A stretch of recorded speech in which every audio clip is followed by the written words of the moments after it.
Hey, that's what I'm talking about. What's going on, everybody? Welcome, everyone. Welcome to a bonus. That's right, bonus Monday during the day stream. The kind of stream that only can happen when you're on sabbatical and not teaching. Because normally I would be in class right now teaching, what is this, spring? So I'd be teaching my Shakespeare class right now, but not now because I am on sabbatical. I did a lot of good work on revisions today. I got a lot of stuff done today, so I'm in a very good mood about all that. And because I was in a good mood about all that, and because I had a good time playing this game the other day, I said, you know what, we can fit one in. It's 4:30. I probably am going to have dinner about an hour and a half, so I can fit in a little bit of a stream. I thought about doing one this evening, and tonight I may be able to do another bonus one. I don't know, but I also have rehearsal of my band this evening, so I don't know if that's going to all work. So I was like, you know what, let me just, as they say, a bird in the hand is worth two in the bush, and so, therefore, don't make sure you don't find a needle in the haystack. I don't know where I was going with that, but you know what I'm saying. Basically, seize the day is what I'm saying. And so I am very happy to be with you for this bonus stream. Good to see you all. Hi, Mrs. Dunsel and Miranda and all of the folks. And yeah, I saw your little conversation just before about turnout. We'll see. I mean, obviously, I don't usually stream Monday during the day. So we'll see if people show up. I would love it if people do. Hopefully, we'll get some. But I just wanted to play. I as I say, I was in a good mood. And so, but I will warn everyone, this is going to be, if whether or not I can do one tonight, this is going to be a brief one now. It's going to be probably an hour and a half. It might go a little longer, but it's not going to go, but not much longer than that, because then I have dinner. And then, like I say, this evening I might come back for a late night stream. We'll see how things go.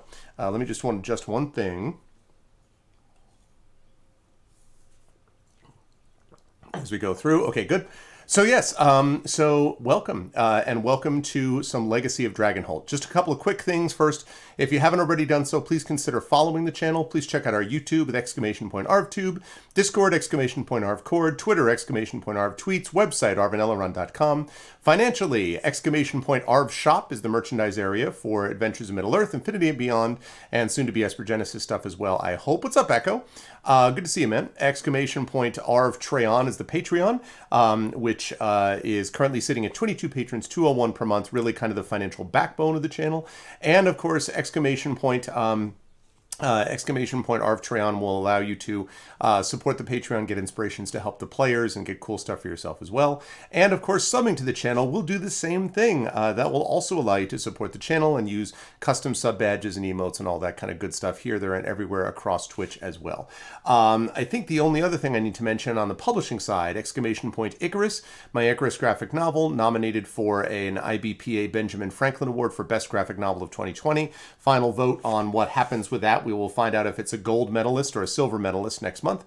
That is available at Icarus. Also, Athos Arts is, which is the publisher for that, is also the publisher for Greyshade. That's what I was doing my revisions on today and having a good time doing those because of some stuff that I figured out as I was doing them. So that's Greyshade KS for details about the Greyshade Kickstarter. That book is going to be published in the next couple of months, and then the Greyshade Kickstarter is late summer, early fall. So I'm very excited about that. I'm also excited as well, speaking of the fall, about the Origins Library, which I am co-coordinating with John Helfers and Aaron Rosenberg, and so I was looking into that, and I got some good information about that too, so that was cool. And I think the only other thing I need to mention about the stuff is Library, Tales and Tomes from the Forbidden Library, which is my 5e adventure source book from Alligator Alley Entertainment, which is doing the tabletop role-playing part of the Greyshade Kickstarter, and from which we will be getting the print versions of that Tales and Tomes as soon as U.S. Customs decides to let it go. So there's that. And last but certainly not least, as always, BLM, Black Lives Matter, very important to affirm and assert the significance and importance of Black lives, and Help Now, the World Health Organization page on suicide prevention. Again, important to reach out to others if you need help, and to reach out to others when they need help as well. So with that, what's this? Da, da, da, da, da, da. Yes. What's going on, Trevit? And good to see everybody. So yes, we have a bonus stream. So I am going to do this, and then I'm going to turn on that. Let's see how that looks. That looks pretty good, I would say. And so get ready for it. Haha! I'm here. I speak here. What's going on, everyone? So good to see everybody. I am here. I am standing or sitting. standing. I'm sitting in front of this table where I have, of course, Legacy of Dragonholt set up. So I've got the same setup that I had up last time, except that this time I'm doing this during the day. So no more red lights or blue lights. Yeah, I'm very happy with how the night lighting is working, but having a chance to do this on Tuesdays when I do this, it's pretty wild to get a chance to actually see how good the light here is under normal circumstances. Also, in case anybody is curious, this hair back here, this absurd hair, is getting cut. Not all of it, but it's going to be trimmed back. I'm getting my first official haircut in over a year on Thursday. Thank God, because this unsightly mane. I mean, it's fine. Like, it's fine. It's just, it's getting a little too, and I really don't want that. So I'm going to cut it back. I'm not doing buzz cut. I'm not going to cut it way short. I like having it, I'm doing a little bit wavy. I'm telling you, the look that I'm going for is Stephen Colbert. The current Stephen Colbert look, which has a little bit of wavy, that's what I want. But like this like thing has got to stop. I can't do that. Thank you, Miranda. Yes, I am very pleased with this game collection. And so, although I just noticed actually that this thing, I think this thing sank down a little bit. I'm still trying to figure out how to deal with this camera. And let me actually, while we're on the subject, let me see whether or not we've got. Yep. Man, I cannot freaking stand. I don't know what I'm going to do about this. Like, this thing is driving me up a wall. It's not that heavy. It really isn't. It really is not that heavy. And, like, it's just... This clamp just refuses to hold in place. It's amazing. Absolutely amazing. So I don't know. I'm gonna have to think about what I want to do because it's like literally I love this setup. I really do love this setup, but like I can't. You know, it's oh yeah. I'm sure it's the arm. I'm sure it's the arm that's doing it. But like, let's see. I want to make sure. Actually, let me see if I got that out of the way. Yeah. See, all of this. It's just, it's annoying because like it doesn't, there's no real reason for it to be doing this. And this thing is, yeah. So I'll have to push this up a little bit.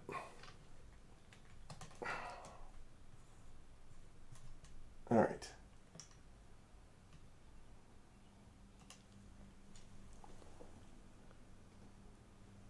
Okay, good. That's now officially out of the way. Cool. Hey, what's up, Rising Tides? Well, this isn't always going to be what happens, in fairness. This is a bonus stream. I mean, most of the time, on a normal Monday, for example, what I would be doing is I would be teaching my Shakespeare class right about now in a spring semester. So that's normally what I would be doing, but that's normally what I would be doing, but not now. If it just stays like this, it's great. Just don't move. Just stay there. Just don't move. Stay there. Stay that place. But anyway, so, yeah, so but we're doing some Legacy of Dragonholt. And again, if you folks have not seen this before, just aim a sword at it. It is so exasperating. I can't even tell you. Because, I mean, the thing is, I have, like, the last thing I have to do in this office is I have to do posters and paintings and stuff. And then obviously we're putting in an AC system, like a local AC system here. Those are the two things that are left to do, honestly.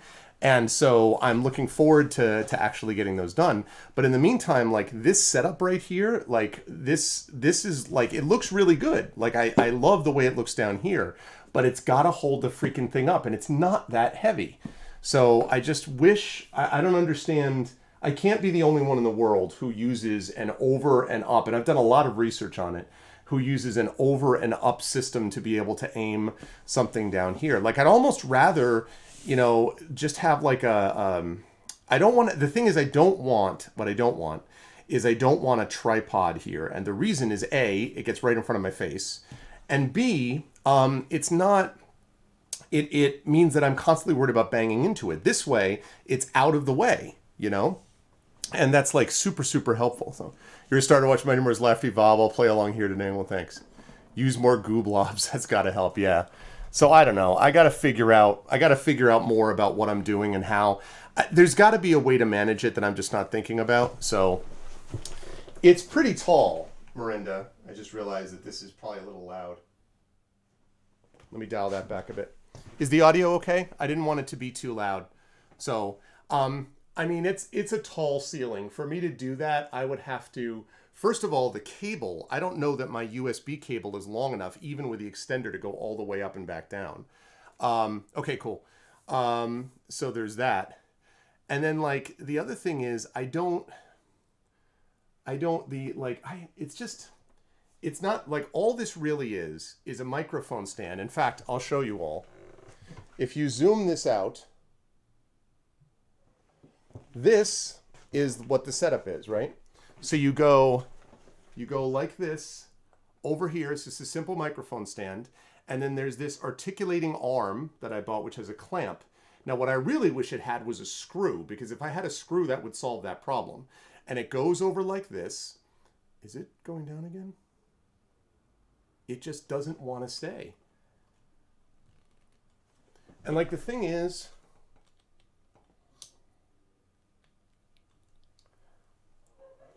I don't really think I can do anything else without breaking it, actually. Like the clamp is just not doing the job. There's a clamp that's on the end of it that's supposed to hold this in place, but this thing here is not that heavy. And so running it like this and like this means that the mic stand, when I have it zoomed in, is out of the camera's angle, so you can't see it. And it means that I'm able to, it's perfect. But like, it's just, you know, so it's frustrating me. So I have to figure out something I can do to hold this in place. Honestly, if I just had an adapter that went like this, then the only problem would be the spin, and that would be fine. It's the clamp that's causing the problem. The clamp is the thing that's just not holding on. So I wish I just had an adapter that just went from like this to this. So I don't know. We'll see. But regardless.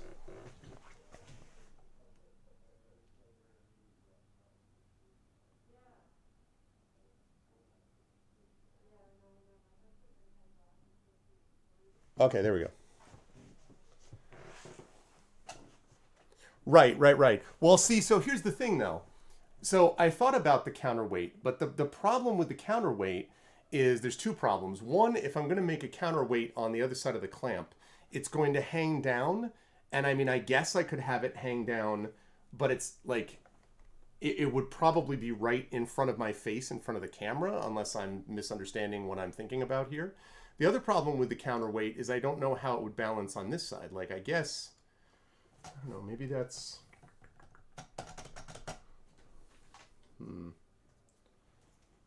Maybe that's what I should do. Maybe what I do is I hang a counterweight of... I hang this counterweight like that.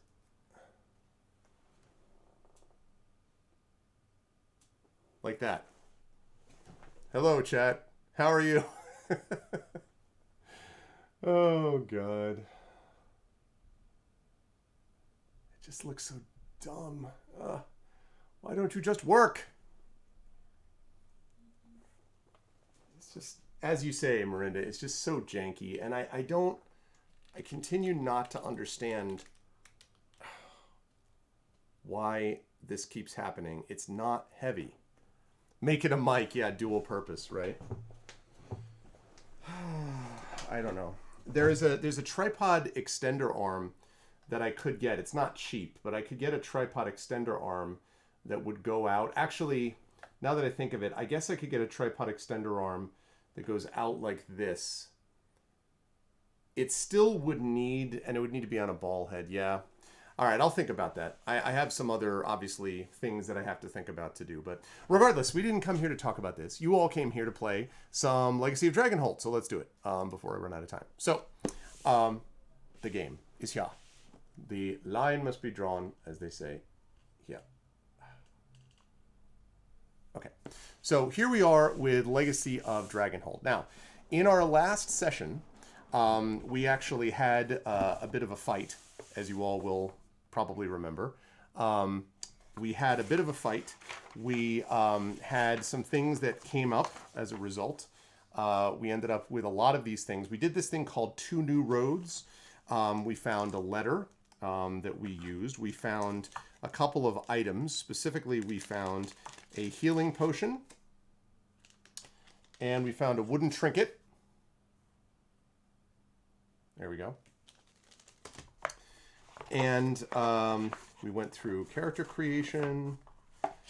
The rule book is here in case we need it. We don't need all the character sheet stuff because we already have our character sheet of Harriet, our catfolk, our Hearing's catfolk wildlander. So 2 new roads. We finished. And that leads us into Dragonholt Village. Now this thing is the big, like... No, this is not an all-day event. No, this is probably like one... My guess is this is probably about an hour and 15 minutes to an hour and a half. I may be able to come back and do a late stream this evening after 10 Eastern. I don't know for sure. And then the rest of the week is pretty packed. Thursday, there's an off chance of something, but probably not. Tuesday, Wednesday are definitely out. Tuesday, I'm streaming all day anyway. Wednesday, I've got a bunch of stuff to do. Thursday is probably not, although possible. Friday night, I've got Espergenesis, and Saturday, Palace of the Red Pasha, and Sunday, we've got Soundclash the Clampdown. So we got a bunch of stuff happening the rest of the week. So that's what we got going on here. All right, so we have today Dragonholt Village. Now, this right here, folks, this is the place, and let's get rid of 2 new roads, because we used that up. This is the place, people. All right. This is the place. Look at this beefy thing. Look at that. Yeah. Dragonholt Village, that's right. I love the art, by the way. I'm a big fan of the art. It's good stuff, right? Yeah, I know, exactly. The innkeepers, yeah, exactly. So, okay, so we're going to be starting here at 1001. Now, for those of you who don't know, and let me pop up the polls thing here with ArvBot Plus. There it is. Okay, so we as a group made our character last time, and our character looked like this. So our character is Harriet. Here we go, as I try to figure out how to do this while looking at the window. So Harriet, a Hearing's catfolk wildlander, 26 years old, female, with the following skills: awareness, agility, stealth, athletics, survival, archery, and brawling. She has 1 experience. She has this wooden trinket and 3 healing potions. She has 14 stamina. We didn't lose any stamina because of all of our athletic skill, etc. Let's see right there. Harriet is the undisputed master of the hunt in her village until she went too far and stood up to the village headmaster's son, who was demanding the right of the kill from a poor Hearing's outcast. Since her exile, her passion to even the odds and succeed at the hunt has only increased. She is reckless, almost manic at times, rapidly talkative, mostly to herself. Self-reliance is critical. She loves a challenge as long as it's fair. Merry chase is stimulating and fun, wants to even the odds. And she is young-looking, tall, short-haired, black and red, mackerel tortoiseshell with copper eyes. So that is our character, Harriet. And she was true to form on all those fronts. She did all of those things. So what we're going to do here is we're going to go through and continue in Dragonholt Village. Now, we just escaped a bandit ambush.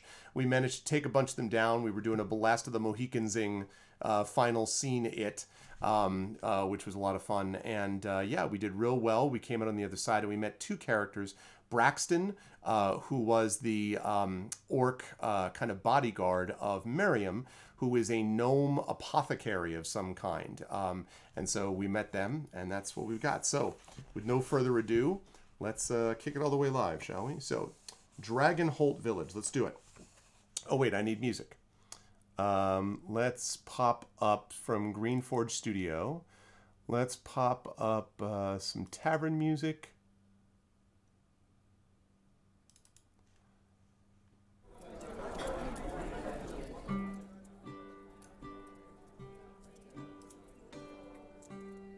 All right, let me just add this.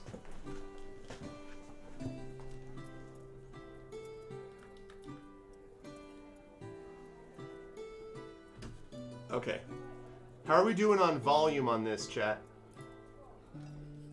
Is the music too loud or is it okay?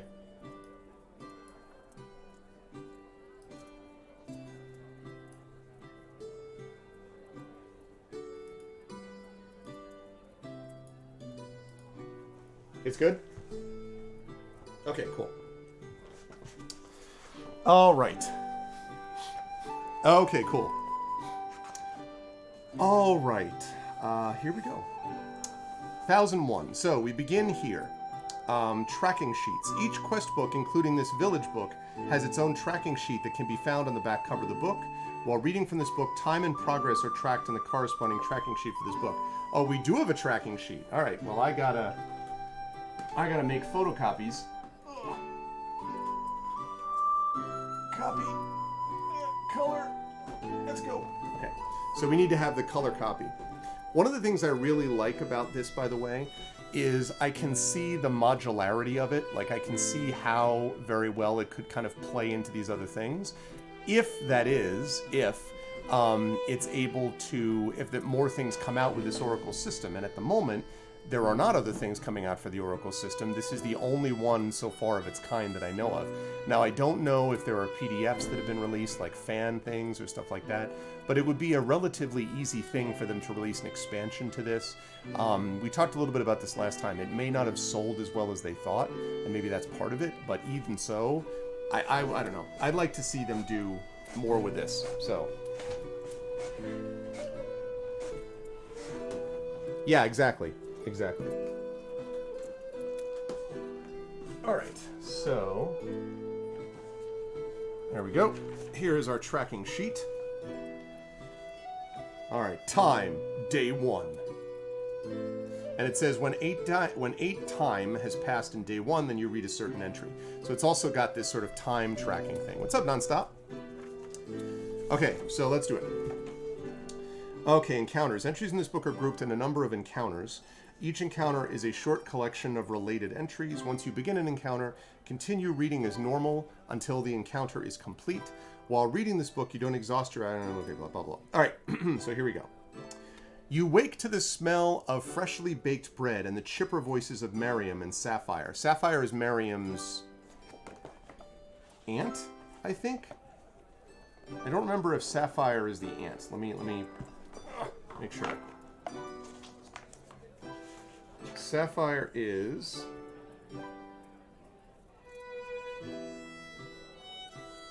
her aunt. Right. She runs the inn, and this is Miriam's aunt, so she is a gnome. You wake to the smell of freshly baked bread and the chipper voices of Miriam and Sapphire. Golden shafts of sunlight stream through the window beside your bed, and you idle for a moment before getting up, watching the dust float in the air in the morning light. With a yawn and a stretch, that's literally how it's spelled, stretch, you rise from your bed and prepare yourself for the day ahead. As you step out of your room, you see that Braxton has also just stepped into the corridor. She gives you a polite smile and nod. Morning. You are just about to respond. Okay, sounds good. See you soon, Rising Tides. Good to see you, man. You were just about to respond when Miriam comes around the corner from the direction of the common room. Good, you're awake. Breakfast is ready. It's a real feast, exclaims Miriam eagerly. Come on, it'll get cold if you just dawdle in the hall. With that, Miriam takes Braxton's hand and drags her, well, Braxton allows herself to be dragged, toward the common room. Now, one thing I'm wondering about, actually, is... I don't know if... Do they have, like... They don't have a tracking thing in here. I wondered if there was, like, some kind of tracking thing, like this one here with the story tracking sheet. I wondered if they had something that had, like, the entries, because I think we had for entries was entries red. Yeah, they don't have that for the village ones. That's fine. Okay, 1042. You descend the stairs to the sunken common room. Sapphire is setting a table with plates. Miriam ushers Braxton to the table and they both sit. You take a seat and examine the feast that Sapphire has prepared. Large yellow eggs, thick slices of brown toast, juicy ham steaks, and seasoned pan-fried potatoes. That's sounding good. I can get behind this.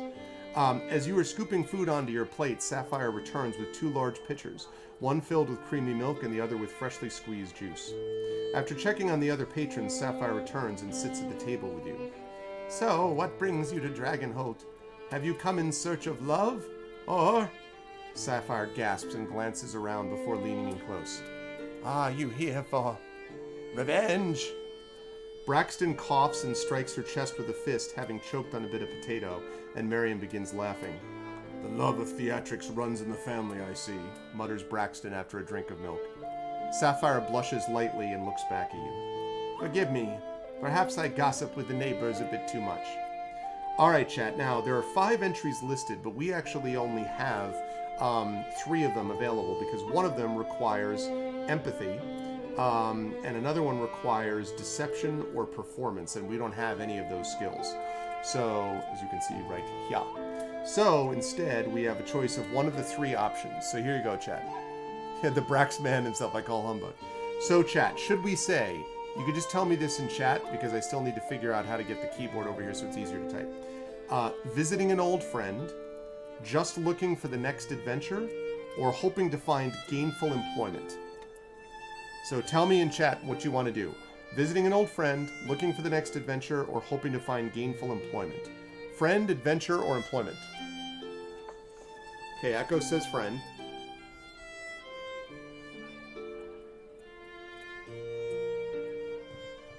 What do we got? Friend, adventure, or employment? Adventure. Enchantment? Enchantment. Alright, so we've got 1 friend, 1 adventure. Adventure.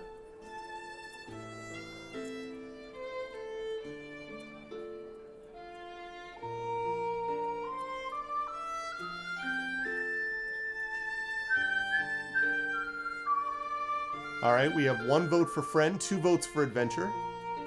Anybody else want to weigh in? It's early yet. Like as I said, I expect that we'll have fewer people turned out for this because I don't normally stream on Monday during the day. On Mondays, once in a while at night. Certainly not during, and you know, other people, Sod and, you know, the Emberwinch crew on Monday nights sometimes, but I usually do not, and definitely not during the day. Except now. Alright, so friend, adventure, adventure. Alright, looks like we're looking at adventure. Going once, going twice. Okay, adventure. Adventure it is.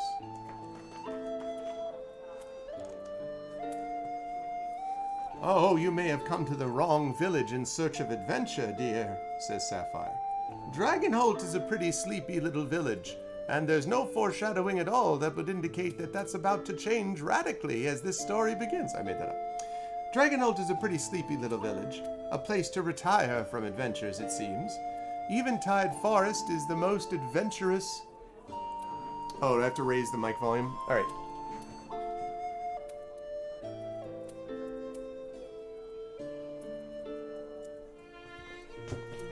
Okay, hopefully that's a little bit better. And I will...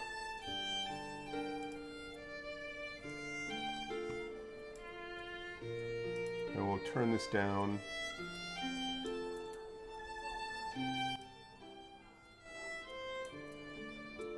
Okay, hopefully that helps.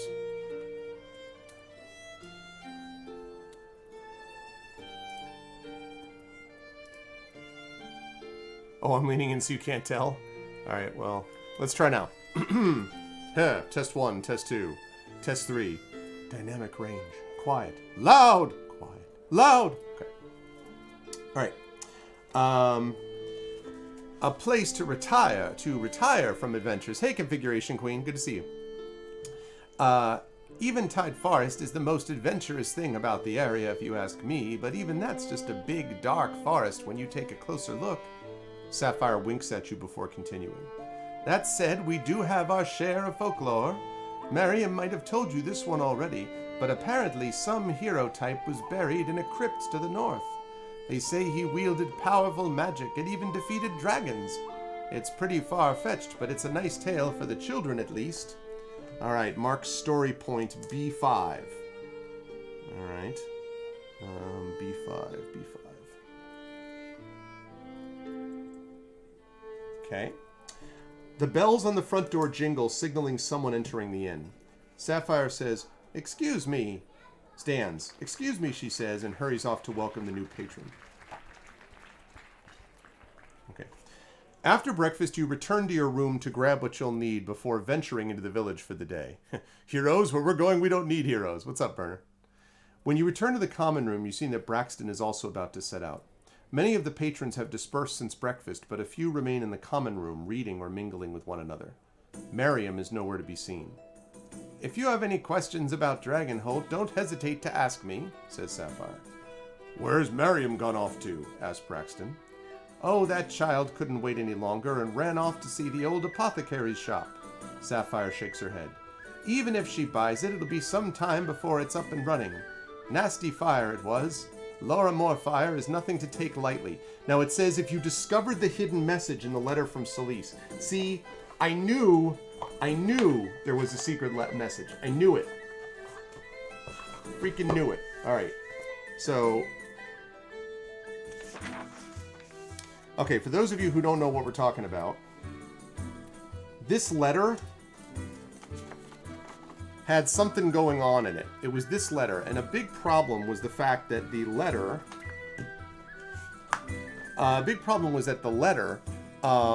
we'd be all set. They need apothecarium, it's true. The letter has a bunch of misspelled words. And so what I tried to do... But actually, you know what I'm thinking now? Is that maybe that's not even... I don't know. So I'm going to do... So this is what we did already. We did... These are the words there that are misspelled. So I don't know whether to take the first letter of each misspelled word, or instead if I should just take the letters that are supposed to go there, or to take the letters that are misspelled and just put those together into words. So like, because if I took the first letter of each misspelled word, it would be P-O, pot, to, ill, I-L-O. So that would be pot, to, ill, bull, F-A-M-I-L.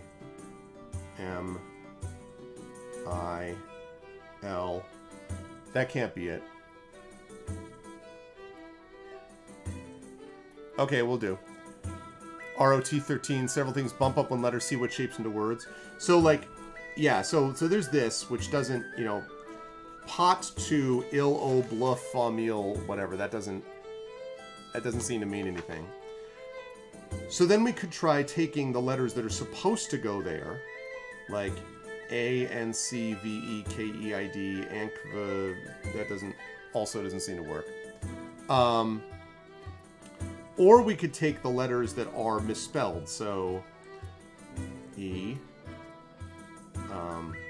N, oops, no, C, N,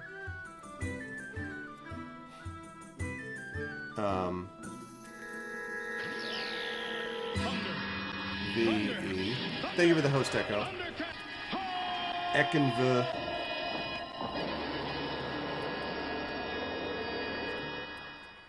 No, that's not it. So there's something going on with... I knew there was something going on with this letter, but I haven't been able to figure out what it is.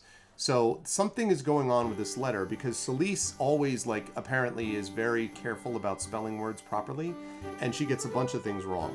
So Thundercats is what... Whenever I get a host, CQ, whenever I get a host or a raid, the Thundercats, ho sound pops up, so... Alright, so now what are you saying about Rot13, bump up one letter, sees what shapes into words? But see, bop, like, do I... Like...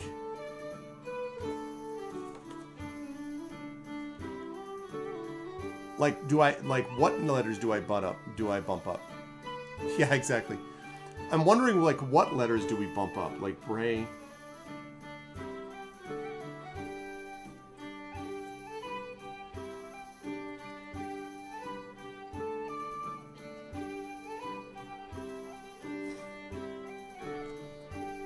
more...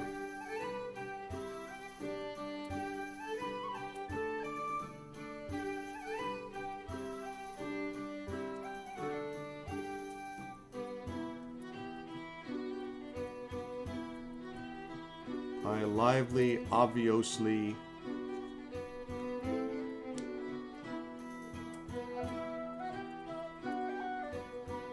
Okay, bumping up the misspelled letters, huh? All right, well, that would be... So if I did that, that would be F. And then CN would be D-O.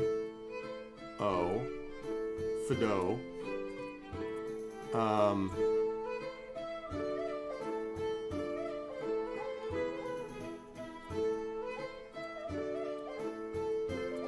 And then...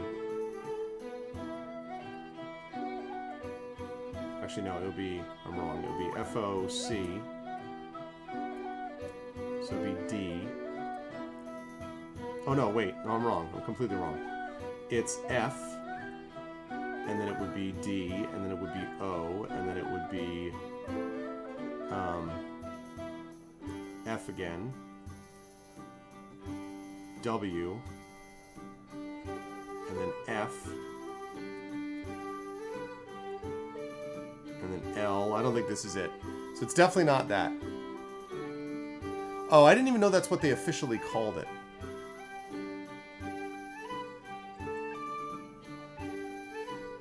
They're not wrong. Well, no, so they're different, right? Like, so pray, for example, is P-R-E-Y instead of P-R-A-Y. Once is O and is spelled O-C-N-E instead of O-N-C, so the C and the N are reversed. Travel, the E and the V are reversed. Taken, the E and the K are reversed. Actually, but it's not always just reversed, because pray, it's E instead of A. The lively, I have taken a position, blah, blah, blah, blah, blah, blah, blah, blah. Oh, 3 children are more than lively. There's an extra L there. So it's not transposed, it's just an extra L. Obviously, is the next word that's misspelled. And that's missing a U between the O and the S. And in the favorite cloak, the blue one, is EU instead of UE, so that's transposed again. Lush, there's an extra S. In elves, there's an extra L. So it's a little bit random. All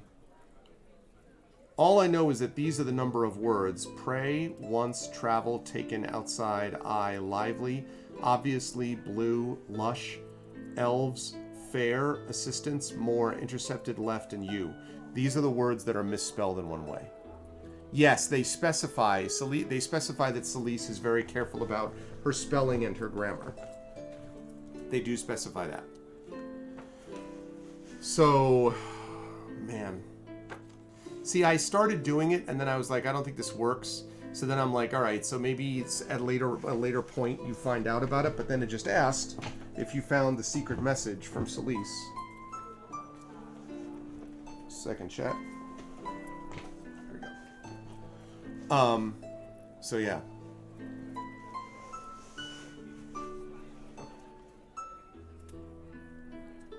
Yeah, exactly.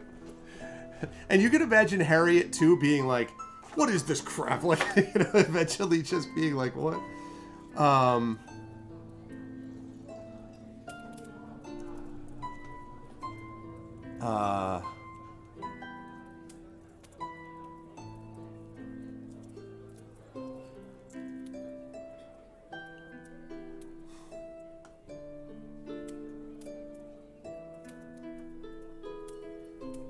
And she's muttering to herself constantly, yeah.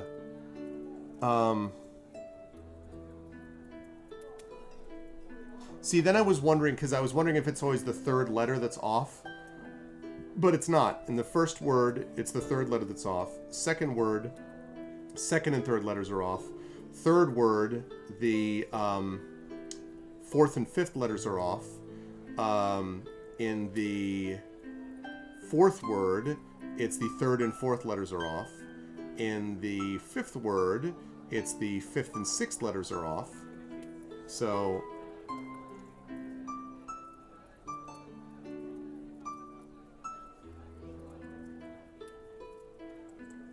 yeah, back to the envelope calculations.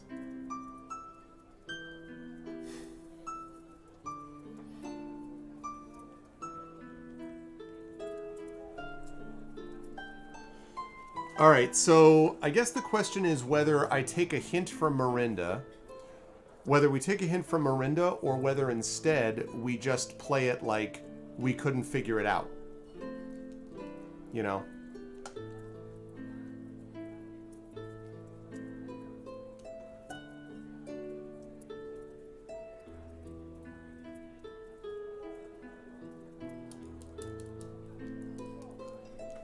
Because what's frustrating about this is the fact that it's, this seems like, obviously I know, and I even knew when we were first doing it, that there's something up about this letter, but I don't.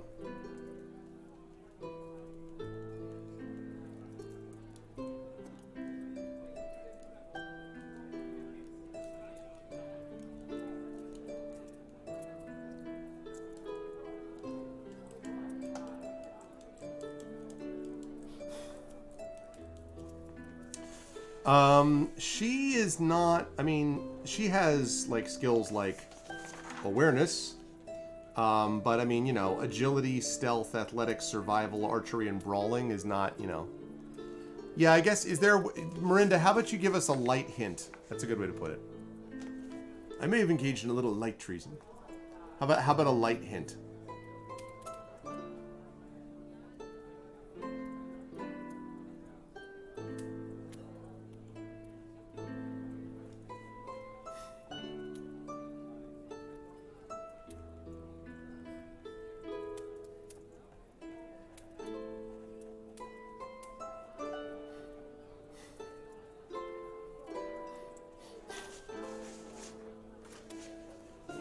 So yeah, so how about a light hint, Mirinda?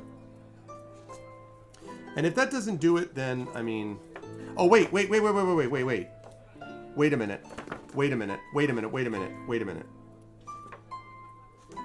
Please refer. Okay, now hold on a second. Hold on. This says please refer to my first letter, which we never got, right? I wonder if that means my first letter of what though? M?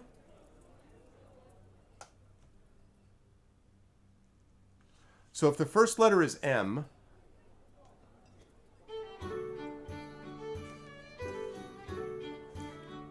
double check your proofreading. You didn't get it right. I didn't. Pray. Oh, you're right. I didn't. I missed one.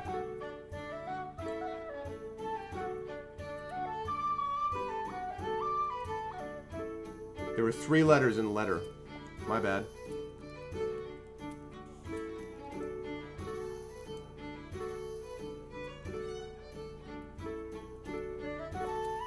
No, I'm guessing that the M is referring to... Okay, so...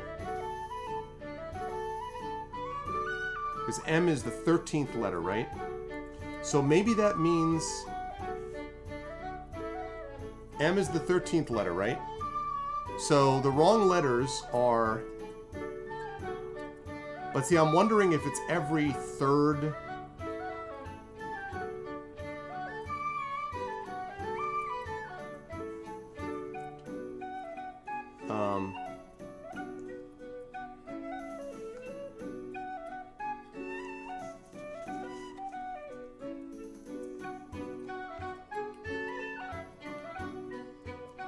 So the wrong letters are... Here are the wrong letters, okay? Pray should be with an A, so E. Letter has an extra T in it, so T. Once, it has 2 letters wrong. It's supposed to be C and N. Let's see. Travel has both E and V are wrong. They're transposed. Okay. As you might have heard, I have taken. So that's E and K is wrong. Are wrong. Position as a tutor in the household. Legacy of Dragonholt.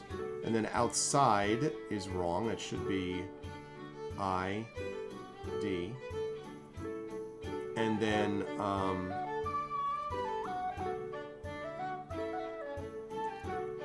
elected to take this position because I hope for some peace and quiet after that business in Naricol. Had I known my future held, I is misspelled. It should be capitalized. would have done something else entirely. Lady Regina's 3 children are more than lively, so that's an extra L that shouldn't be there. Enough to deny me anything resembling peace or quiet. Even now that they are mainly grown, I remain very busy. But I do not write you to complain about my lot in life. As you know, I never complain, even when the so-called dwarven wine is very obviously. So I don't know, this is missing a U.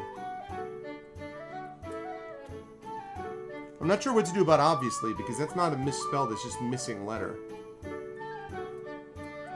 That indicates it might be the words, not the letters, that we should be focusing on. Or with my very favorite cloak,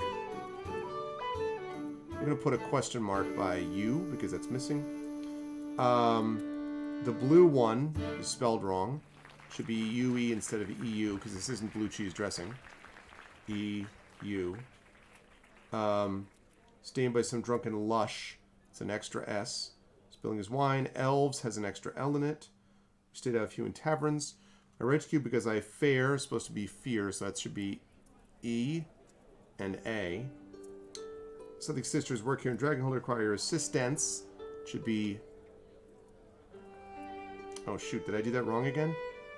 Man, I keep getting confused. Okay, L, human taverns. Right. Okay, I did that wrong. It's supposed to be... I'm not supposed to put it in the way it's supposed to be. I'm supposed to put it in the way that it is right now. So, A, E. Require assistance. That's E is wrong there. They not say more. There's an extra U that shouldn't be there. Intercepted. There's an extra R that shouldn't be there. Can trust no one to help me in this matter. After the Bisnericol, I have only U and a small handful of other eyes left. That's an extra F.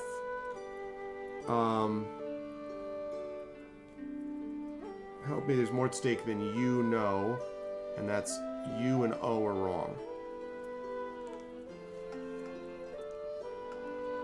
Okay, so we've got ETCNEVEKIDIL, maybe U, EUSLAEURFUO. So if I do the 13th, U?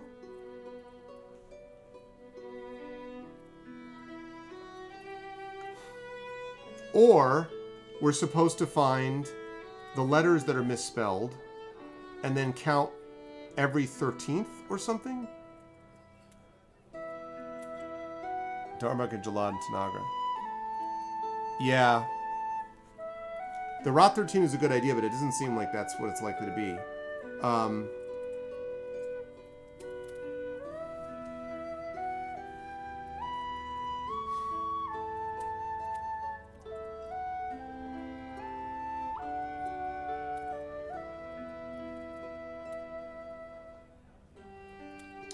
ETCNEVEK. Yeah, I mean, 13 letters across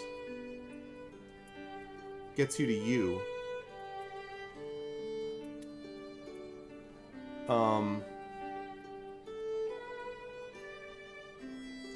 Or you take all of the words that are misspelled and then you do every 13th letter. If we did that, it would be 1, 2, 3, 4, 5, 6, 7, 8, 9... And 1, 2, 3, 4, 5, 6, 7, 8, 9, 10, 11, 12, 13. So that'll be C. 1, 2, 3, 4, 5, 6, 7, 8, 9, 10, 11, 12, 13. N. It's not a good sign. 1, 2, 3, 4, 5, 6, 7, 8, 9, 10, 11, 12, 13. L. 1, 2, 3, 4, 5, 6, 7, 8, 9, 10. E.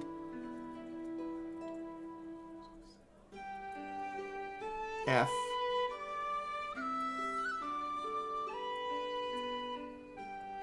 E.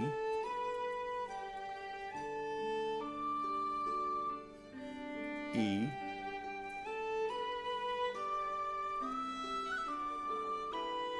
Alright. So that's Knlef E.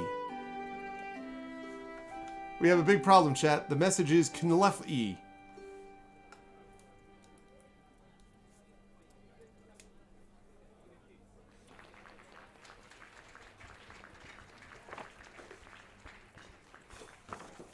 Please refer to my first letter.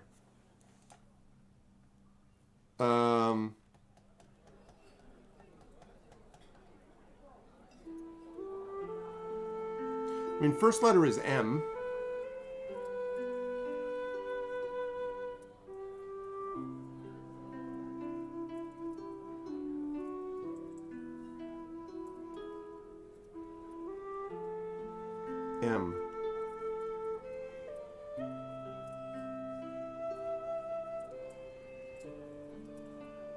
Shaka, when the walls fell.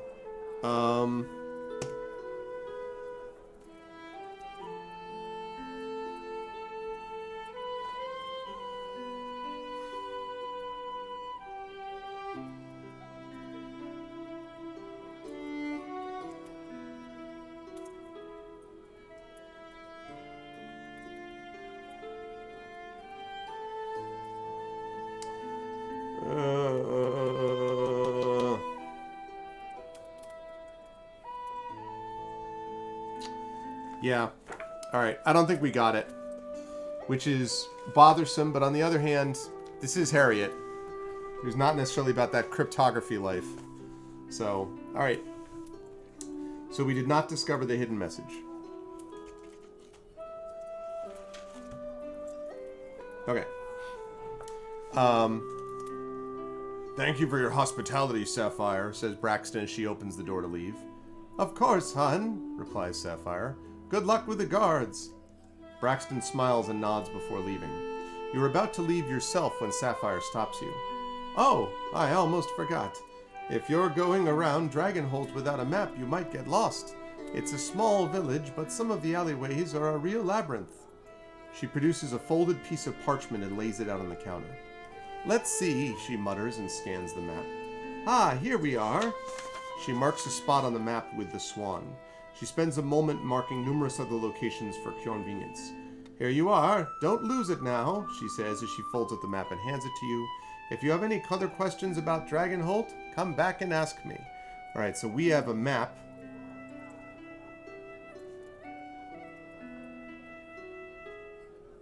Of Dragonholt. And it's an actual physical map.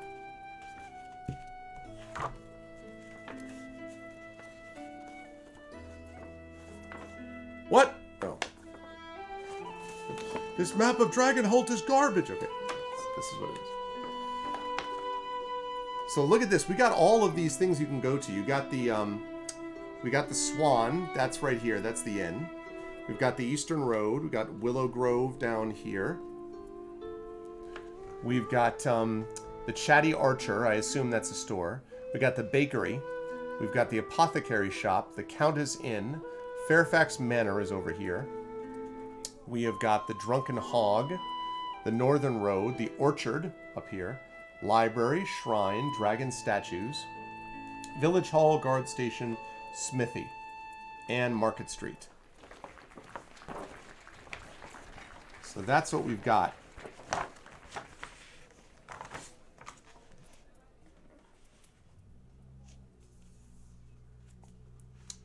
Okay, so, and then it says this encounter is complete. After completing an encounter, use the map of Dragonholt to choose a new location to visit. Each location has a 4-digit number that corresponds to an entry in this book. When you choose a location, read the corresponding entry in this book. During your time in Dragonholt, you might wish to gather information about the village or county or the events that happen within. Returning to the Swan to speak with Sapphire or visiting the village hall are great ways to gather such information. In addition, you might try visiting the local taverns in search of rumors. Days. The encounters in this book take place over multiple days. At the end of each day, an effect in the tracking sheet will instruct you to read a specific entry that bridges the gap between the day that just ended and the next day in the story. The events that occur at each occasion might change from day to day. Special occasions might occur on specific days. However, some locations will have the same or similar events on multiple days. You cannot gain the benefit of any single entry more than once per day. Alright, so now, chat, we can decide where it is that we want to go. So the question is, what do we want to do here, chat? Because we've got Fairfax Manor up here. We've got the Eastern Road. We've got the Swan. The Swan is where we are, so we have to leave there for now. The Countess Inn. The Northern Road. The Drunken Hog. We've got the Chatty Archer. We've got my wife calling me. Hang on a second.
Right. Okay.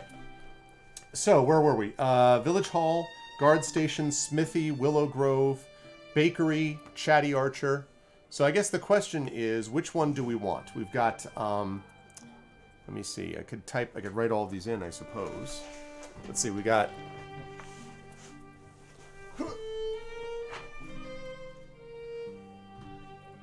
We have got.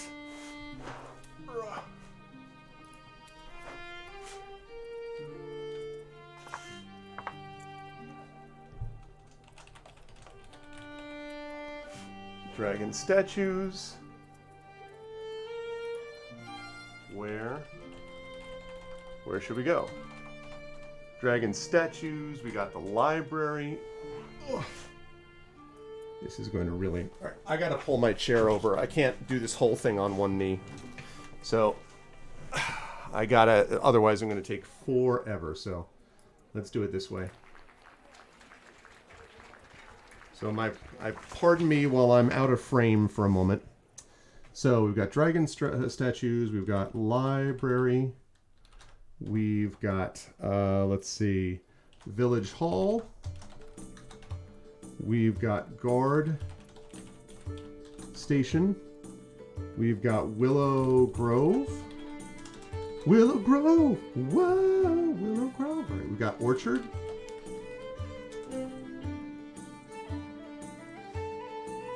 Yeah. I figured as much. Shrine. We've got Village Green.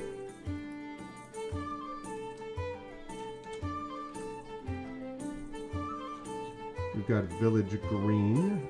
We've got... All right, let's see. We've got Market Street. We've got... I think I did the Smithy, didn't I? No, I didn't do the Smithy. We've got the Smithy. We've got the Drunken Hog. Not Druken. Oh, Druken! Drunken Hog. We've got the Apothecary Shop. We've got the Bakery. We've got the Chatty Archer. We've got the Northern Road. We've got the Countess Inn.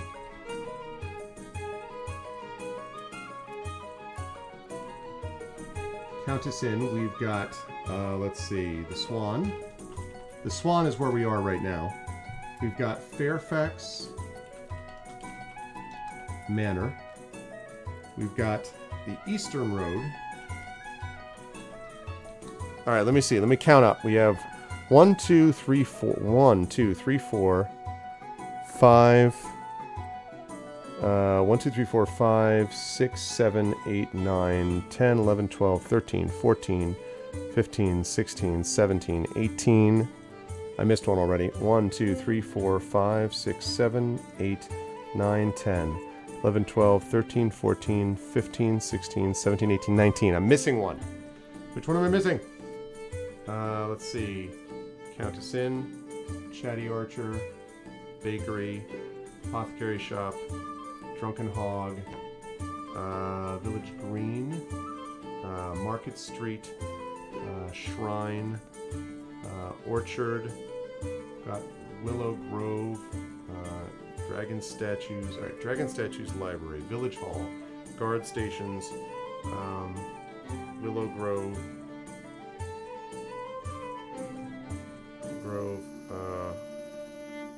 Orchard,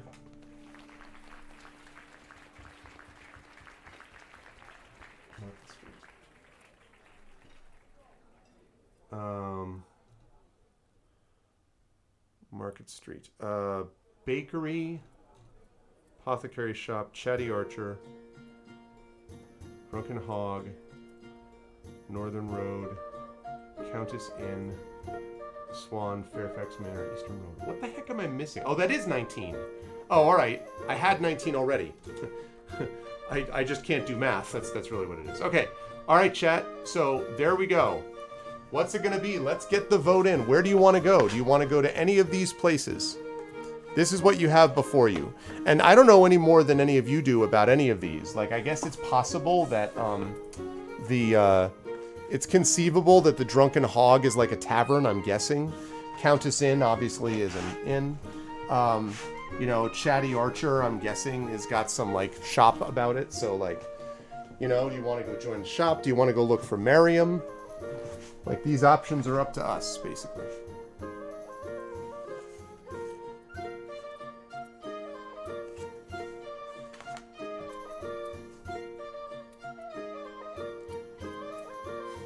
Let's see.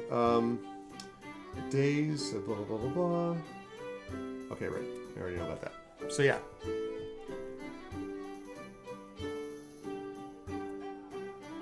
Hey, what's up, Tilted Gaming? Set up on your second dose. Nice, Tilted. Nice stuff. Did you get Moderna or did you get Pfizer?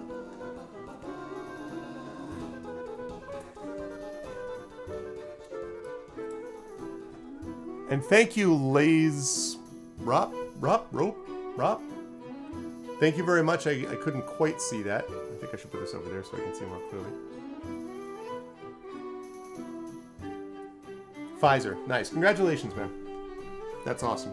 I'm now over 3 weeks clear of my second dose, so it feels good. It feels good. It feels good to have that going down. So, yeah, we all need to get vaccinated. It's the only way we get out of this. Yeah, I'm glad to hear it, man.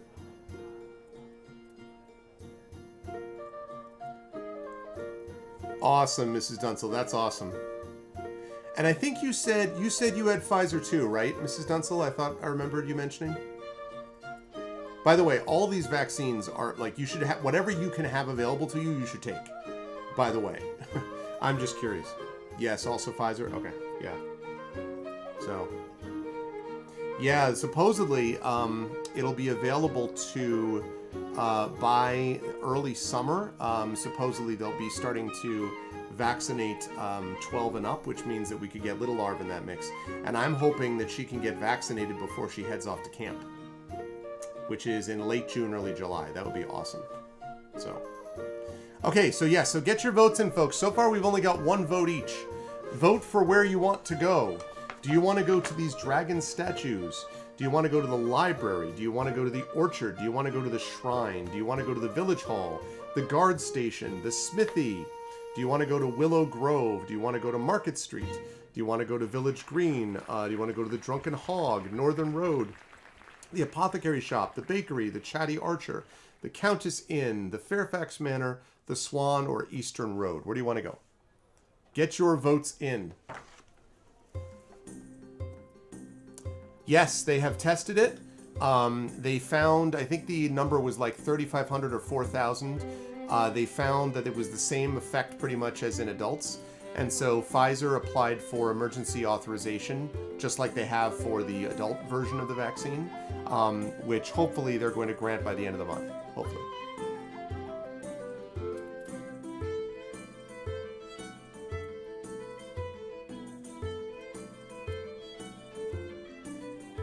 Yeah, we'll see, Miranda. I might do that. We'll see. Right now, I've only got I have 3 votes out there right now, so we'll see. Right now, I have 1 vote for guard station, 1 vote for bakery, and 1 vote for the Chatty Archer. All right, who else do we want to have jump in there?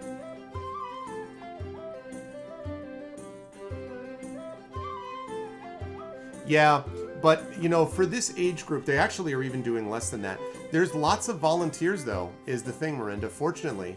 I mean, the numbers, that's one positive thing about living on a planet with billions of people, is that if you can get numbers in the thousands and thousands and thousands, that's a pretty good sample size, and it gets better the more of them you have. So you always have people who are willing to do this. You know, I think about the woman that I saw an article about, a news story about, who got vaccinated, I want to say, March or April of last year.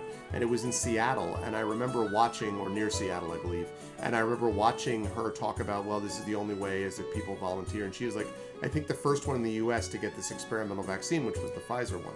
So that's You know, that makes it possible. Right. So you can get information at all of these places. That's right. I note that we have right now 2 people voting for bakery. I'm going to last call this. Right now we have 1 vote for the guard station, 1 vote for the chatty archer, 2 votes for the bakery.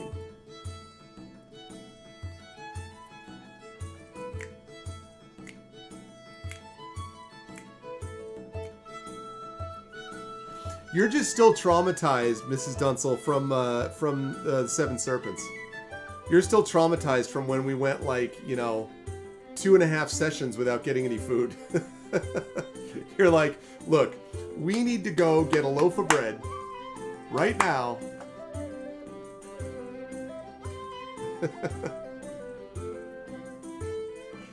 Oh, man, it's funny.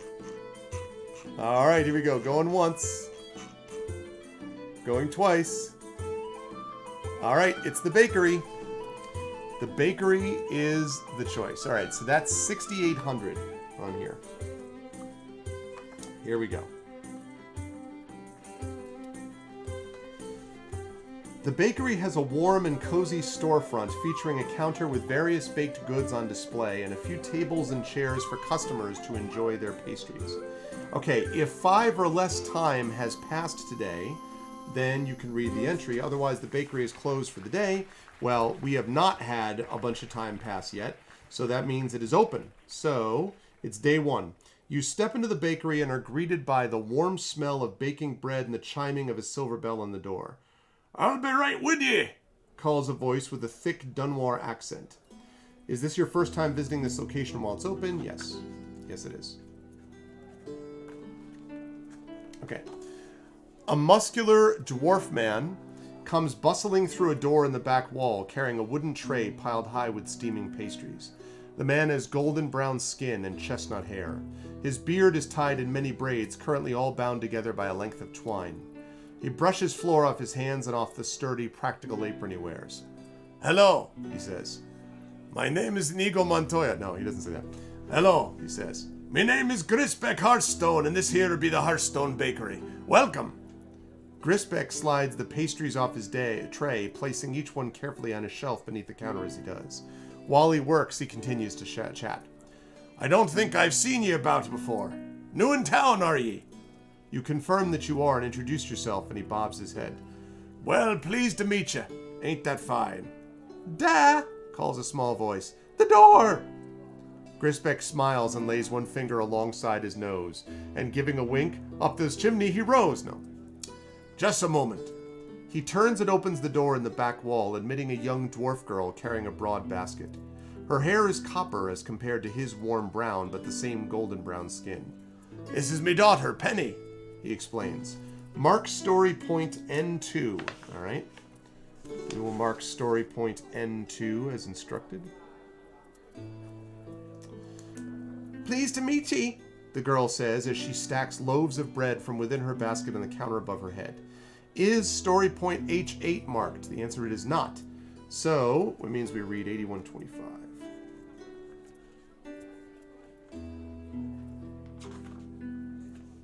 Okay. "Penny," says Grisbeck, "you've done plenty to help your dad today. You should run and play with your friends now." "Oh, da," says the girl. "I told you, what use have I got for friends when I got the best dad south of the Dunmore Mountains?" She smiles, but it seems a fragile sort of thing, and then she settles down under the windows with a knit owl whose head is attached by only a thread. "Penny," says Grisbeck, "what happened to Thane Owl?" "Those boys tore him again," says Penny, patting the owl mournfully. "Oh, that ain't right," sighs the baker. He tugs at his beard and clicks his tongue. "They ought to know better than to do such a thing." He frowns, then shakes his head and turns his attention to you. "What can I do for ye?" All right, so 2 of these options here, we don't have the choice right now. We can't repair the doll because we don't have craftsmanship, and we can't give her a cloth doll because we don't have that item. So instead, we can either get something to eat, which will cost us 5 gold, and we have... Do we have any gold? I don't know that we have any gold. I don't think we do. So that means that the only thing we can do is leave the bakery, unless I'm crazy. I thought that we got some gold, though.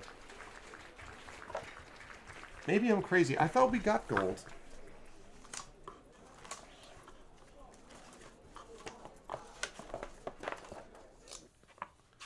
You start with 100 gold?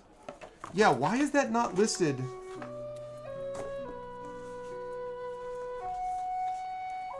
Well, you know what's interesting, though, is that... Oh, here it is. It's on the story tracking sheet. My bad. Okay. So, do we want to buy something, chat? I'm going to guess that Mrs. Dunsel is an insta-yes. We've got Hearthstone bread, Hearthstone donuts, Hearthstone cake, Hearthstone cupcakes, Hearthstone milkshakes. Okay. So we're going to buy something, chat. Is everyone good with us spending 5 gold to buy a bakery item? And thus relieve Mrs. Dunsel? Being like, at least today. Not today, Satan. We eat today. So yes, we're cool with buying. Sure, I'm peckish.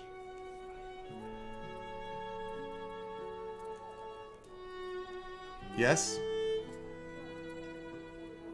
Alright. Vicarious victuals. Alright. So we're at 95 gold. And we will buy one.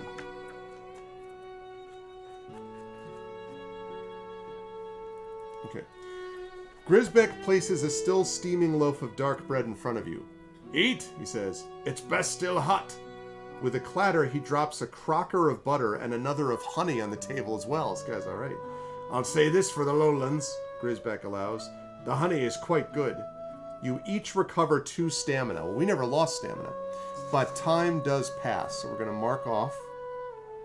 Time passed while we had some bread. We dined this day, Satan. Yeah, I was going to say, we've already eaten, but we need more. You eat and drink and find the food improves as you drink.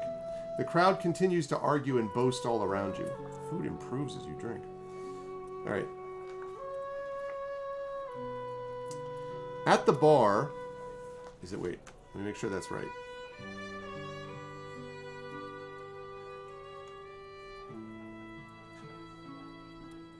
Oh, I did this wrong.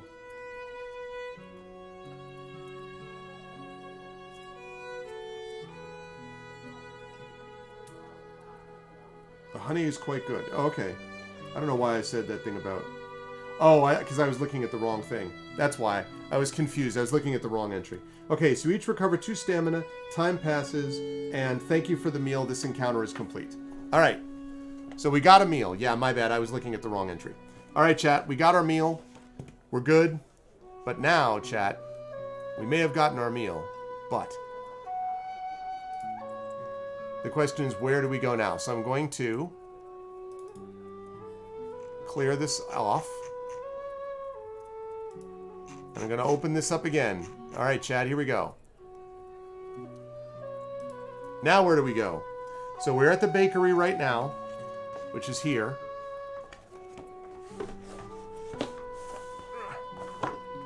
Which is there.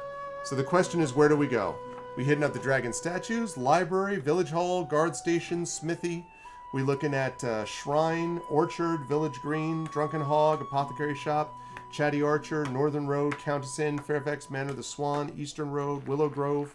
What's it going to be? Where are we going to go? Chatty Archer, Guard Station, Drunken Hog. I see chat is very, very... I see chat is completely on the same page with this. Completely on the same page. Oh, man.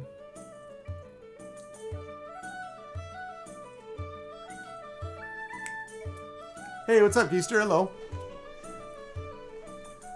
Welcome, welcome. So I don't want to say anything too, I don't want to speak too loudly, but this, the mic stand and the thing seems to be holding on here. Maybe I should just take it, instead of putting it away every time, maybe I should just unplug it, because I don't use my webcam most of the time anyway now because of my other camera, and just take it and put it over on the side of the office, so it doesn't, I don't have to worry about it. And also, what's up, Gregory? All right, what do we got here? Oh, we have some people looking at the drunken hog. I like the chat is very focused on the quest, and so much so that they're just like, let's just wander around, go to the bakery, get some more bread, go to the drunken hog, get some drink. Chat, I think like it's the first time in a long time that you're like, we're in a game where we are not getting railroaded at all. Let's just look around. Let's go here. Let's go there.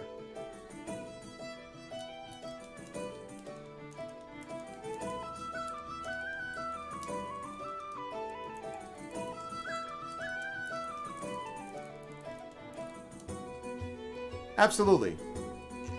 Otherwise, you might be going off with some half-baked ideas. Oh, yeah. Know your role, chat.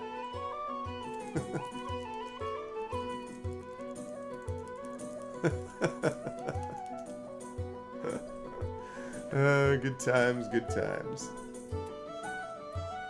Yeah, but I do want to point out, Berner, that already, as Marinda pointed out, we've had this huge breakfast spread, left the inn, promptly walked to the bakery, bought another loaf of bread, and sat there for another, half hour eating that. Now we're getting up, it's like, let's hit the tavern, How else can we loaf around? Oh, man. Oh, man, it's cracking me up. We'll run out of dough! Dough!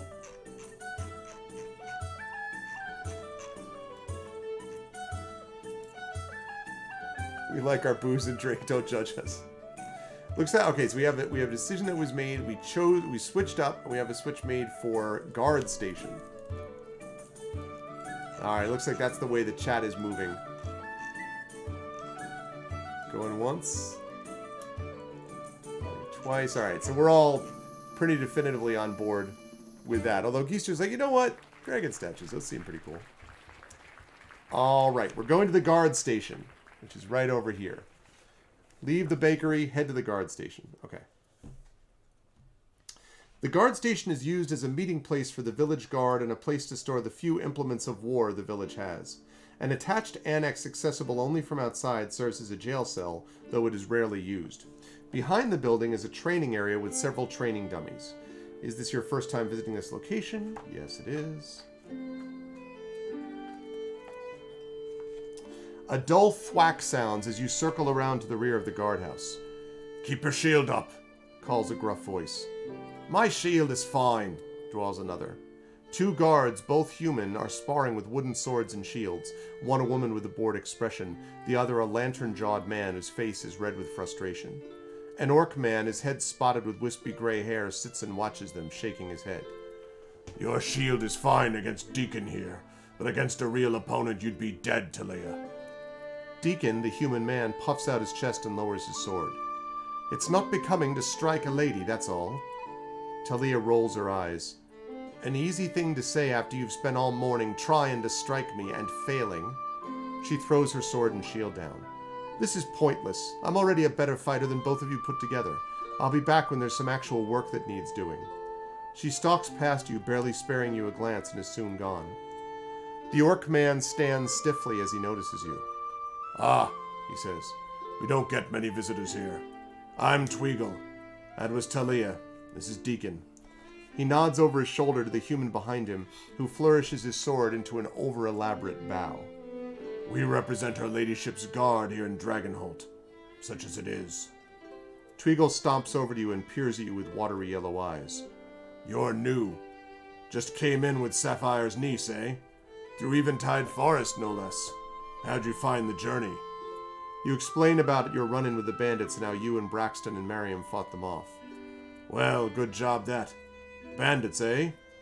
He turns and studies Deacon, who appears to be trying on different gratuitously masculine poses with his sword, peering at his reflection in a muddy puddle in the practice yard.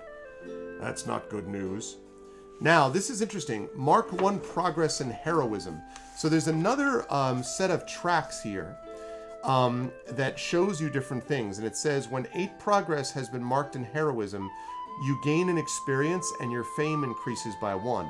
When 16 progress has been marked in heroism, you gain an experience, increase maximum stamina by 2, and again your fame goes up by 1. When 24 progress has been marked, you gain an experience, your fame increases by 1. So going here gave us an extra heroism, which is neat. So, some heroism progress, people. Okay, so we can either leave the guard station or we can use the training ground because 7 or less time has passed, so we could do that. Do you want to use the training ground, Chad, or do we leave? Or do we do the training ground? Do we training dummy it up?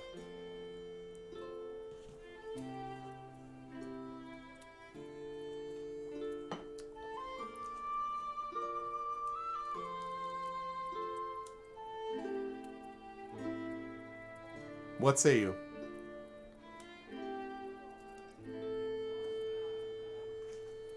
Do we training ground it up, or do we leave the guard station? All right, Bernard says training ground. Training. What's up, Aaron? Training.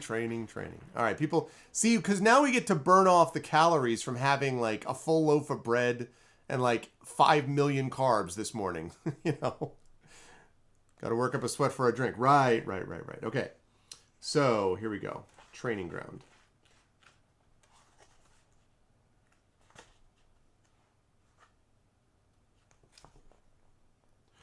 You retrieve a practice weapon from the rack and square up against one of the blocky training dummies.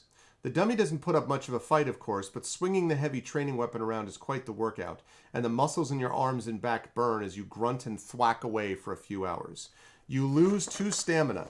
Oh my goodness! It's our first stamina loss, chat. For the first time. We have lost our health.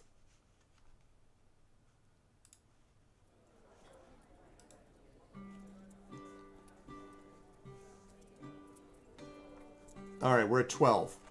But we mark 1 progress in combat training or 1 progress in physical training. Now, let's talk about that. Here's what this says.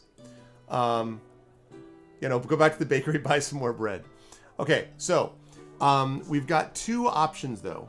We can mark 1 progress in combat or in physical training. Now, for combat, it says, as long as 6 progress is marked in combat training, you may learn any of the following skills: archery, brawling, dueling, or military. Now, the only one of those, we already have archery and brawling, but we could learn dueling or military at the cost of 1 experience per skill. You may lose a new skill at any time. So if once we mark these up to 6, we could then gain more. We could spend an experience and get either dueling or military. Or we could do physical training. Once we get 6 progress marked in physical training, you may learn any of the following skills: agility, athletics, endurance, or stealth. Well, we have all of those but endurance at the cost of 1 experience per skill. So basically our choices are we mark 1 in combat training, and when we get to 6, we can pick up either dueling or military, or physical training, and when we get to 6, then we could pick up endurance. So what do you want to do, chat? Do you want to mark 1 off in combat or in physical training? Combat or physical?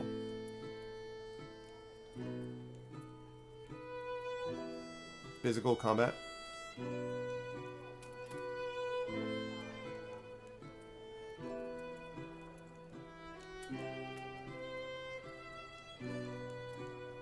I have 1 physical, 1 combat.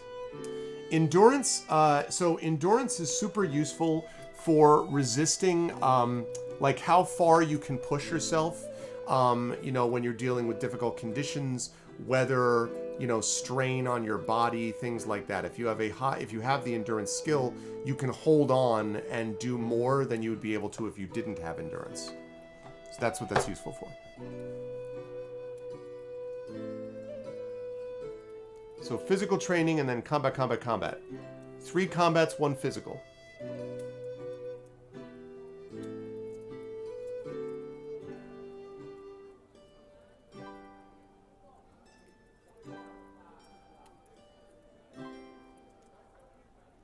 All right, 3 combats, 2 physical.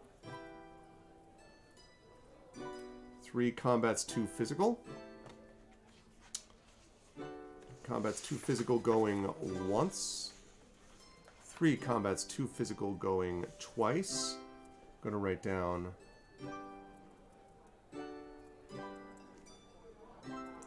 Miriam is missing.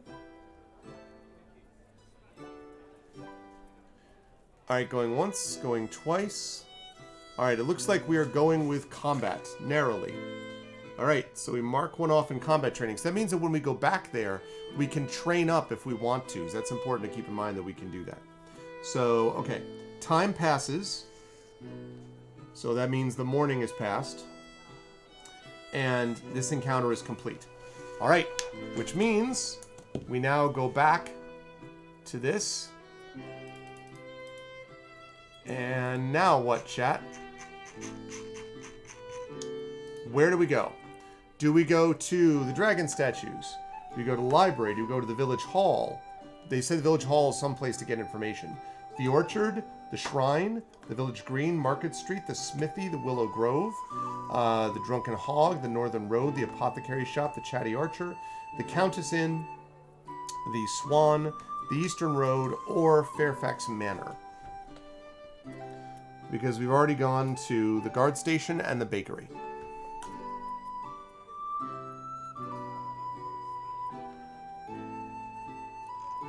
Alright, we got Market Street. And we have 1 vote for Market Street and 2 votes for Village Hall. I can see both of these. I like this hub setup. It's interesting. And presumably at some point, time will have passed enough that then they'll start a new adventure. So in between, you're like wandering around the village doing stuff. And then you have like adventures that happen on those other times that they send you off to, which is cool. Alright, we have 1 vote for Chatty Archer, 1 vote for Market Street, 2 votes for Village Hall. I'm going to last call this.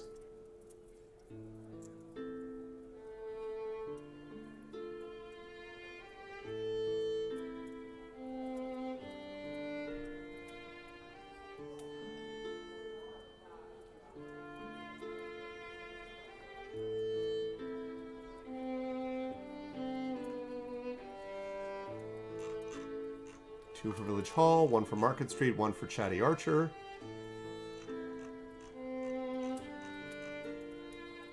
Going once. Going twice. And...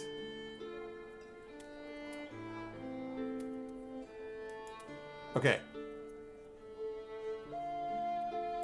Alright, Village Hall it is. Okay, Village Hall is 5,100. The Village Hall is easily the largest building in the town, a tall edifice of pale gray stone with peaked windows of glass at regular intervals. The main entrance is a pair of heavy oak doors, standing at the top of a short but broad stone stair and flanked by a pair of columns. If 5 or less time has passed today, and it has, then you go down to the entry that corresponds to the current day, so Village Hall Day 1.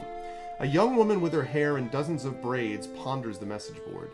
She appears to be sounding out the words of the various missives posted there under her breath, reading slowly and with difficulty.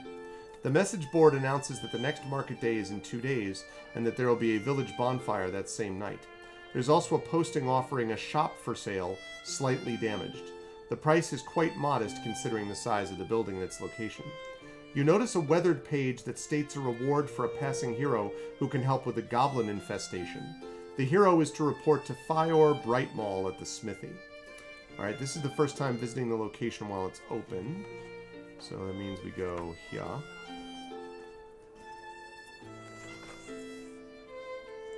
The town clerk coughs politely to catch your attention, then steps forward and introduces himself. Hello, he says. My name is Marquez. I serve as the clerk for all village business. He smiles an anemic little smile and tugs in his brown tunic. You just came into town with that orc woman, no? Alright, now it says if story point F7 is marked. It is not. So...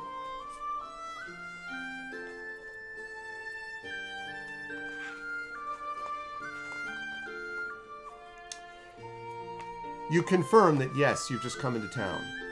Good, yes, glad to hear it. How was your journey? Uneventful, I trust? You mentioned the bandits on the road and the clerk sighs. Blast those bandits. I hope her ladyship does something about them, and soon. You also mentioned the fallen trees blocking the road, and he cocks his head. Oh, yes? Well, we cannot have that. That road is our main source of trade with the outside world. He shuffles into a side office piled high with ledgers and pamphlets and historical records, and flips through stacks of official-looking papers. Eventually he finds one he likes and scribbles out a missive, then marks it with a heavy pewter seal. That will do, he says, tucking the document away. We must clear that road as soon as we can. This encounter is complete. Alright, so we went to the village hall. So we still don't know where Miriam is, but we do know that there's a goblin infestation issue, and that we can report to Fior Brightmall at the smithy for that. And otherwise, we keep hearing about her ladyship. Maybe that's Fairfax Manor. Or we can go to any of these other places. Maybe the apothecary shop is where we'll find Miriam, for example. But either way, means it's time for another poll. Alright, chat. Where to now? Are we going... So we've been to the village hall, we've been to the bakery, and we've been to... Where the heck else did we go? We went to the bakery, we went to the village hall, we went to... the guard station. So we went to the bakery, the village hall, and the guard station. Yeah, that's right. So where else do you want to go? You want to hit up the library, the dragon statues.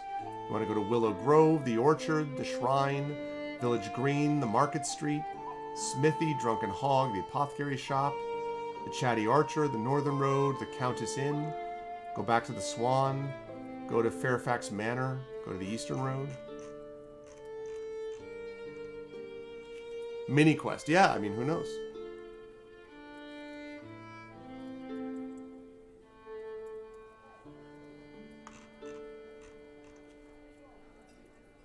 Alright, what other votes do people have? Jump on board. This entire map is your oyster, so to speak.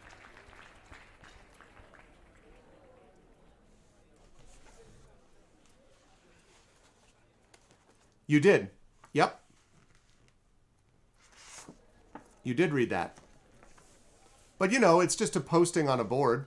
You can ignore it. You can be like, hey, some other hero can do that. I need to go to the bakery and get me some croissants. Oh, man. Dragon statue, Smithy, Drunken Hog, Chatty Archer. Never ignore the side quest, we could be underpowered.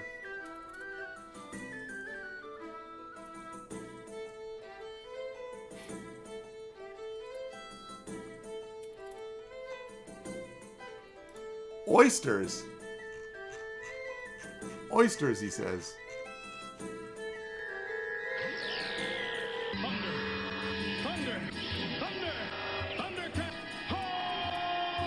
Thank you, Sticker Glue. Thank you for the host, Sticker Glue. Hope all is well. Where's the fancy clothes? No, I mean, listen, I didn't do a con today. This is I went down to the beach and did a bunch of revisions for a few hours today, sitting on the bench on our beach that's like a block and a half from my house. And that's what this is for. Oh, cool, cool. Alright, so last call. 2 votes for Smithy, 1 vote for Drunken Hog, 1 vote for Dragon Statues. And... Yeah. Yeah, I mean, like, close walking distance. Like I say, take a right and I go down a block. It's like a 2-minute walk. Maybe 3. Alright, Smithy. Okay, here we go. At the end of... Let's see, just make sure. Okay.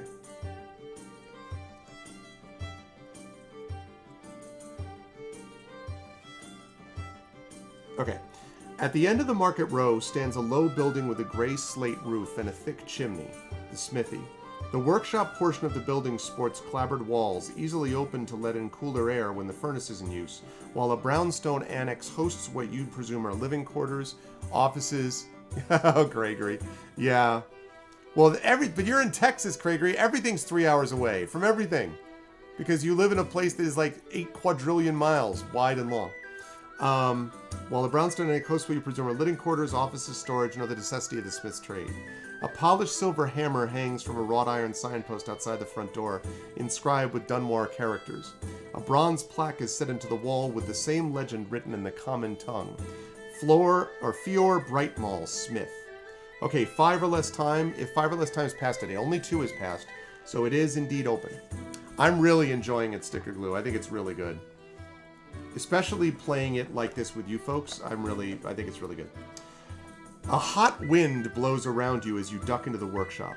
The roar of the furnace is punctuated by loud clanging and the in and out breathing of the bellows. Okay, let's see. If story point N1 is marked, but R5 is not. Well, let's see. N1 is not marked, and R5 is not marked. Neither of them are marked. So, read entry 4422.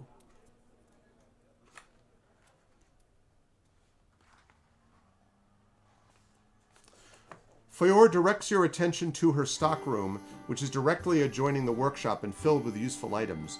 Trivets and nails and horseshoes, of course, but also swords, daggers, coats of mail, a vicious-looking warhammer, and a wide selection of other implements of the adventuring trade. Or I'm available for special commissions, of course, she adds, idly fondling her silver necklace. Well, Bozarth is. He's a journeyman.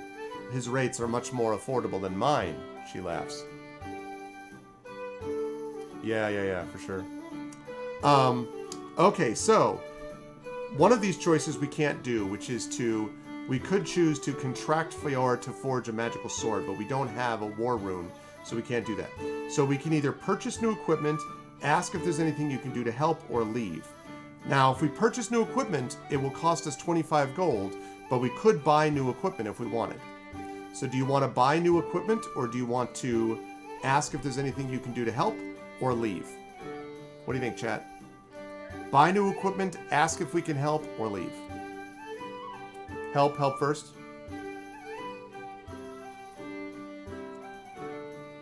Help. Help! I need somebody, help! She might give you a discount. Ah, that's using your noodle. Good call, Sticker. All right. So it sounds like chat is help. Okay, everyone's on board with helping, it sounds like. Okay. Anything I can do to help? 9, 8. You want to help? Fior asks, her eyebrows rising. You understand that my apprentices actually pay me, right? She reaches for her crutch and stands. But I'm sure I could find something useful for you to do. If story point B1 is marked. B1 is not marked. So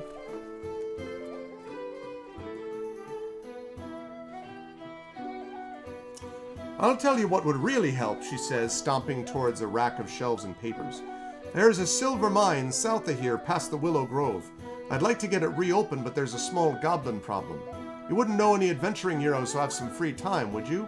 Now, we can offer to clear out the silver mine if we have 3 or more fame, and we do have 3 fame, chat, so we could do it. So, do we want to clear out the silver mine, or offer our assistance for simpler matters? I know, right? Paying interns. They're doing it for exposure, right? Exposure to heat. So do we clear out the silver mine, or do we offer our assistance for simpler matters? I think that's really cool that we had to have 3 fame to even do that. Silver. Hi-ho, silver. They're just small goblins. Right. Goblins in this world are like 15 feet tall, you know. Dual-wield spiked clubs. Plus 10 to hit, 50 damage per shot.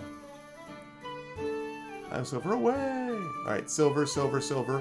I'm going to say the away was silver. Silver. All right. Yeah. Yes, indeed. All right. Silver going once. Silver going twice. Alright, silver mine it is. 74, 72. Okay. Fiora looks you up and down before she rummages through a shelf full of old papers and forgotten work requests. She crosses to a large table and unrolls an old map, yellowed with age, and delicately places weights on the sides. "This is a map of the silver mine," she says. "It's said to be the richest in the region, but it was abandoned during the war when all the workers were pressed into military service." You nod, absorbing the information, and Fiora continues. "After the war, we discovered goblins had taken to living in the mines. With so many of our workers killed or injured in the war, we didn't have the forces to evict the squatters immediately. Now there's so many of them, there's not much we can do. You inquire if there's anything else you'll need to know before you go," and Fiora nods grimly. "Here's where the rooster becomes the cockatrice," she sighs. It's a new one. "We had the area scouted. A scout says there's one goblin who seems to be leading the others. A great big one, too." She gestures to the main entrance to the mines. "The goblins have fortified the main path, but here," she points at an emergency access tunnel, "is well concealed. If the goblins know about it, they seem to give it only minimal attention. That's your route in."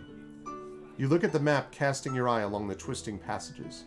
The mine is a model of efficiency, with the vast majority of the mine dedicated to work, and only a few rooms set aside for alternate purposes. 2 rooms catch your eye: the pipeworks and the blastworks. Okay, do we want to ask her about the pipeworks or the blastworks? What do you think, chat? Pipeworks or blastworks?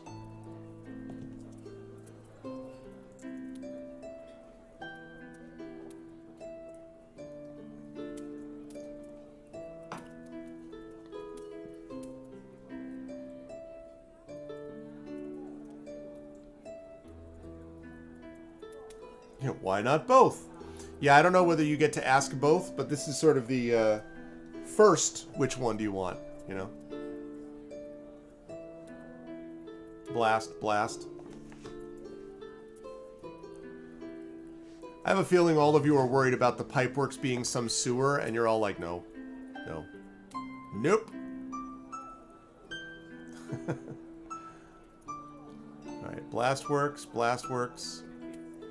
Any other votes? Blastworks or pipeworks? Pipeworks. Blastworks, pipeworks. Okay, 2 vote for blast, 1 vote for pipe. 2 for blast, 1 for pipe. They have sewer levels in games. I've heard. That's the rumor, Miranda. That's the rumor. Alright, 2 votes for blast, 2 votes for pipeworks. Alright, 2 votes for blast, 2 votes for pipeworks.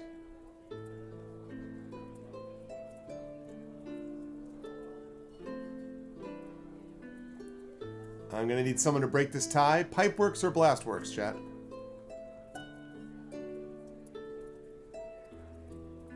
Two votes for pipe, 2 votes for blast.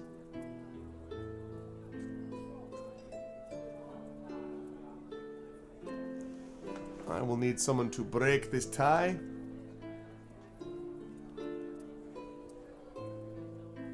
Change to pipe. Okay. Going once. Going twice. Okay.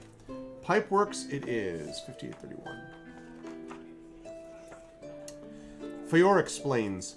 When the mine was originally dug, the richest veins of ore intersected with a large underground river, which keeps the tunnels submerged. The mining engineers used a series of water wheels and Dunmore water screws to pull water from the lower levels up and out of the mine. The pipeworks itself are a double safety system, continues Fiora, but the backup is down here at the emergency dam. With how long the mine has been abandoned, the dam's likely holding back an entire river.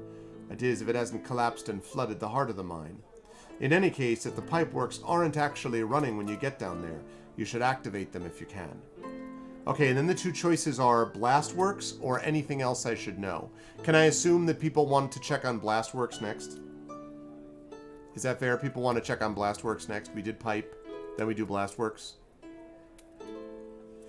Blast, yes. Seems reasonable, right? Yeah. Okay, 97, 96. Okay.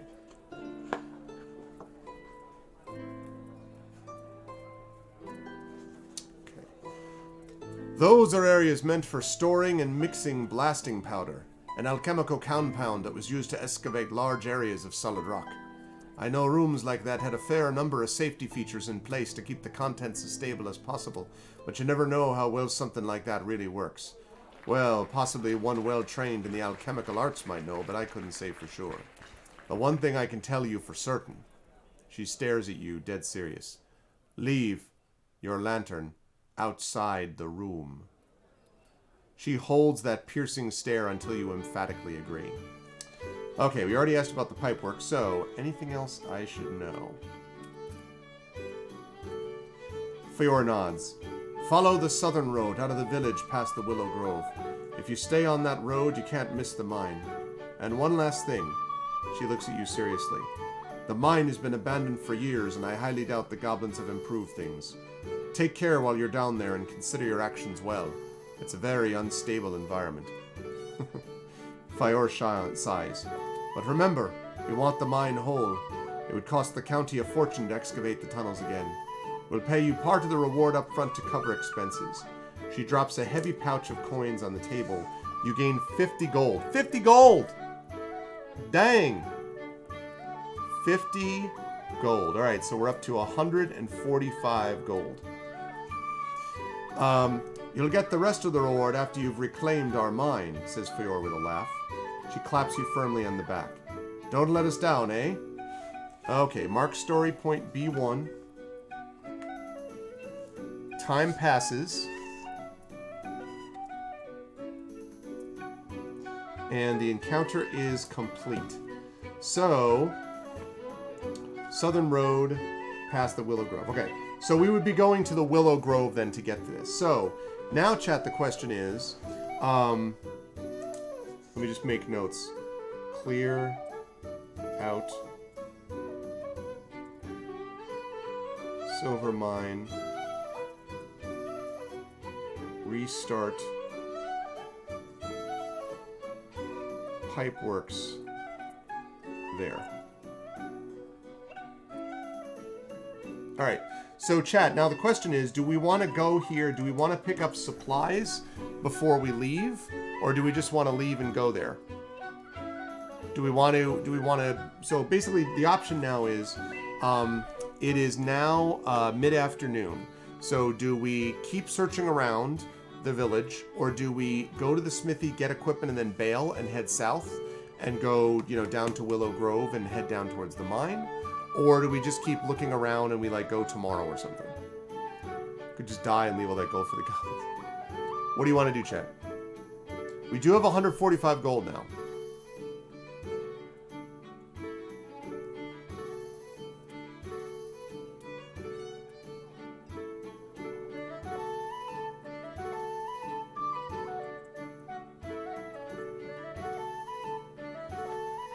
Supplies first. Okay, so in that case... Okay, so then in that case, if we're doing supplies, let me open this up. So if we're looking at supplies, the places that seem most obvious for supplies are the Market Street, the Smithy again, the Apothecary Shop, the Chatty Archer. Those are basically the places that obviously, to me, have supplies. Maybe the Countess Inn as well.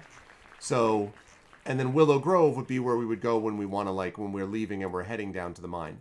So again, we could do maybe, Market Street, Smithy, Apothecary Shop, I guess the bakery. Oh no, actually the bakery doesn't have supplies except you can just go there and eat food, so that's more time used.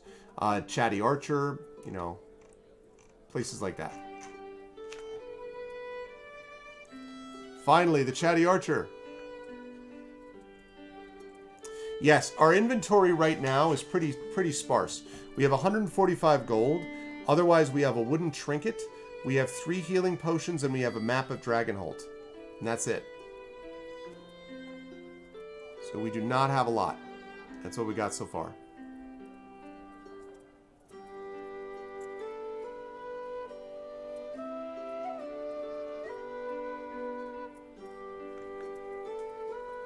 We need weapons. We do have a bow and arrows, although I don't think it's listed here. That stuff didn't show up on the items list, though. But yes, technically we do. Yeah, we do. Oh, no, we definitely shot at bandits, for sure. But I don't think it lists that officially under items, for whatever reason. Yeah, we shot a whole bunch at bandits. during that whole. Okay.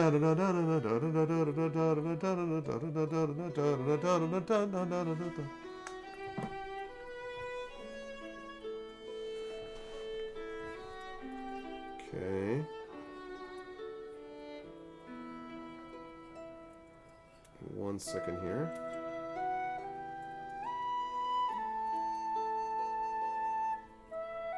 Making sure I'm not... I have to make sure that I double check this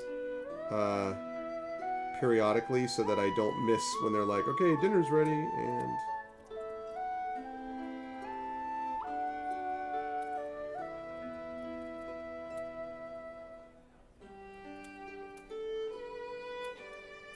Okay.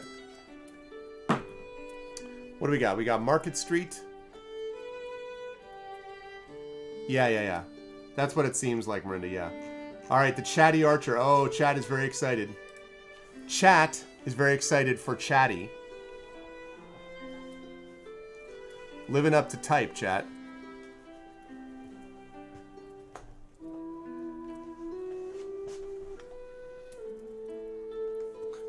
Yay!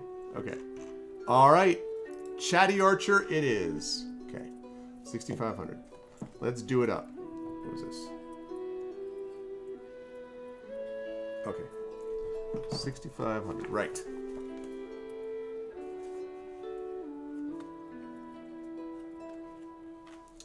An archery butt lies under a maple tree outside this rustic lodge-style tavern. Several arrows are stuck within it, and others stand point down in the earth by the tavern's polished pinewood door.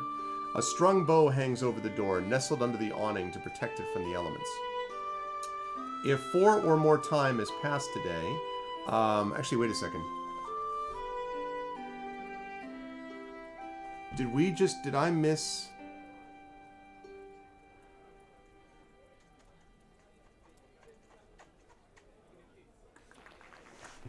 I don't know whether I missed one. 780. I'm trying to remember if I missed a time passing.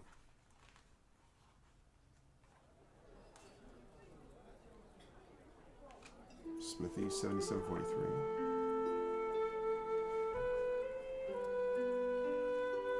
Um...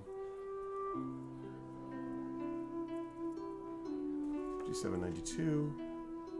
Right, but I don't remember...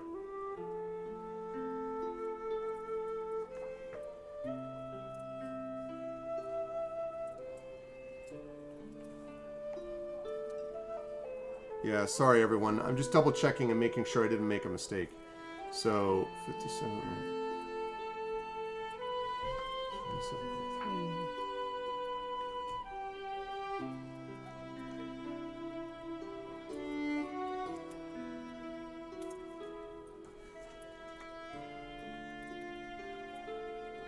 Yeah, I messed up here for some reason. And I never read this section. I messed up. I don't know. I don't understand why I did that. I never read the description of Fire Bright Mall. A young dwarf man on the bellows pauses in his exertion, mopping his brow with a rag and staring at you with frank curiosity. The clanging continues for a few moments more until the smith puts down her hammer and leans back on her padded stool. What is it, Brill? She calls. The apprentice in the bellows points in your direction and the smith twists a glance at you. Ah, she says, new customers. Come closer and let me have a look. She lifts a glowing hot piece of metal from her anvil with the aid of sturdy tongs and plunges it into a bucket of water at her side, then pulls it back out and sets the quenched work in progress aside. The smith is a sturdily built woman, simply dressed in a light white shirt and heavy leather smock. Her auburn hair is pulled back from her face in a tight bun, and her only ornament is a bright silver necklace around her neck with a subtle purple sheen. Fire Brightmall, she says as you approach. Hand me my crutch, will you? You find a wooden crutch with a padded grip close by and offer it to her.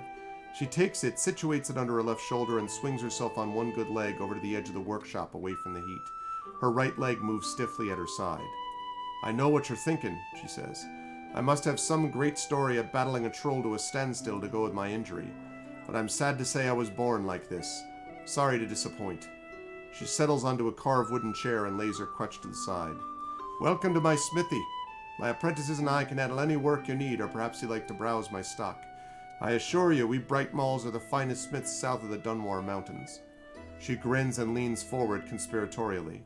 And frankly, I'm better than most of those overproud duffers, too.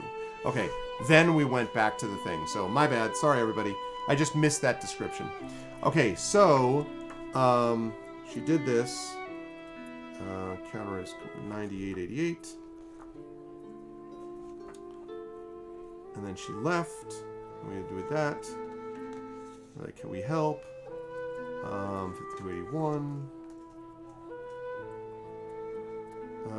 Tell you what would really help. 74.17. Then she looks us up and down. Blah, blah, blah. Asked about both of them. And said anything else I should know. She said yes. And then mark story point B1.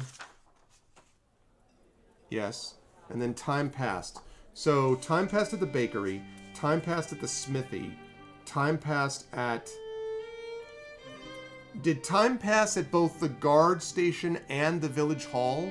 Because what I'm trying to figure out is if there's 3 or 4 time passings. Because it makes a difference for the chatty archer. So I'm trying to figure out if we had 3 passed or 4 time passed. The village hall.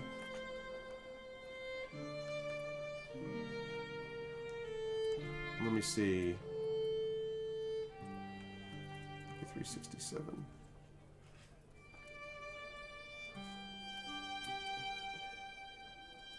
$57.29.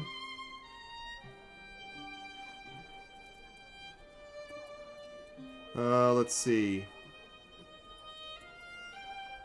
Yeah, no, time did not pass at the, time passed at the guard station, but not at the village hall. So it's just 3. So only 3 time passed. We did not have any time passed at the town hall. So the reason that matters is 4 or more time is not passed, and so it says the chatty archer is not open until evening. This encounter is complete. So we can't visit the chatty archer right now because it doesn't open until the evening, I'm afraid. Yep. So I'm going to open this up again, chat. So that means we want to get supplies. You're looking at back to the smithy. You're looking at Market Street. I guess you might be looking at like the apothecary shop. Those are the places for that. Yeah, that would be my guess. Yeah, it looks like it is kind of a tavern, basically.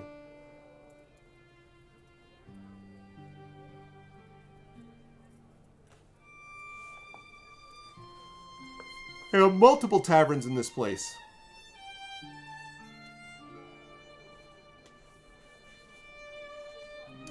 Got a lot of Market Street going on. And one smithy going on.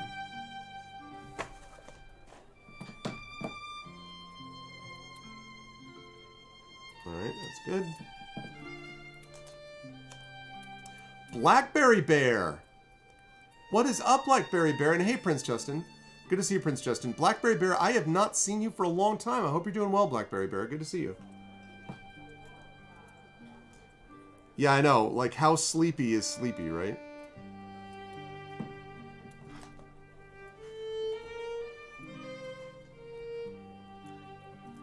Good to see you, Prince Justin.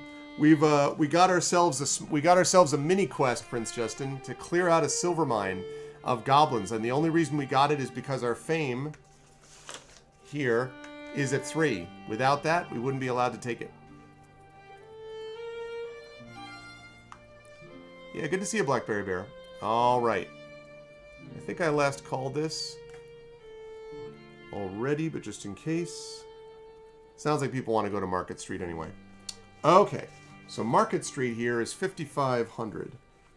So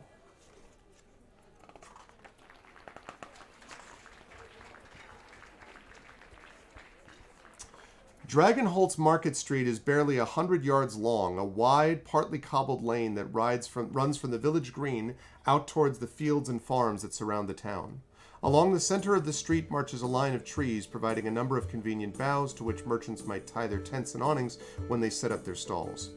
Bordering the street are several permanent fixture stores. Along the west side of the street, a seamstress, a woodworker, a butcher, and a smithy. Along the east side, the apothecary shop, a bakery, and a fletcher. A small tea house stands between the apothecary shop and the bakery. There are no posted business hours, and you can't say you've ever seen the shop open, but it's kept in fine condition all the same. A small group of young goats is cavorting in the row of trees, climbing up into the lower branches and leaping down upon one another.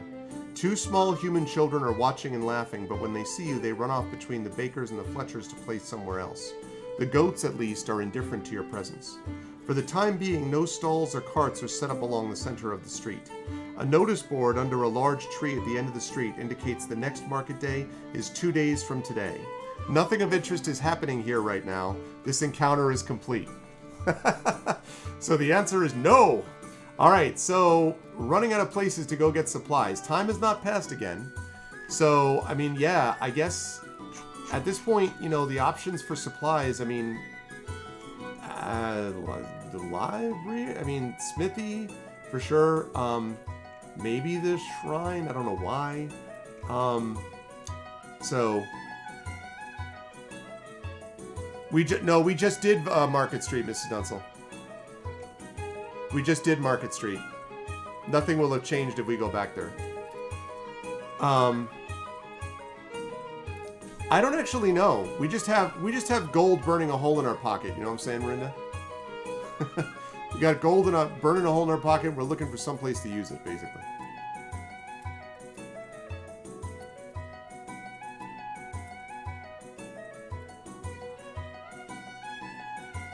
Yeah, just do $ change vote.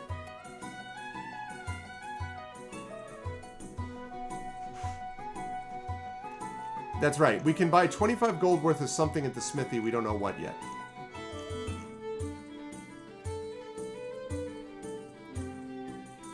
That's true. It's like the farmers' markets in some towns that happen like every other Sunday or something. We have farmers' markets here once a month. Like, oh wow.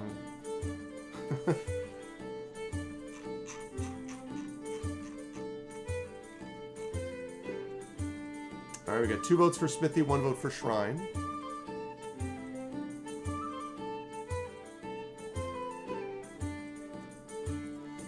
Yeah, I mean, I guess what I could do is I could move that there. There you go. Better? I didn't want to cover up the map too much, but that might be better.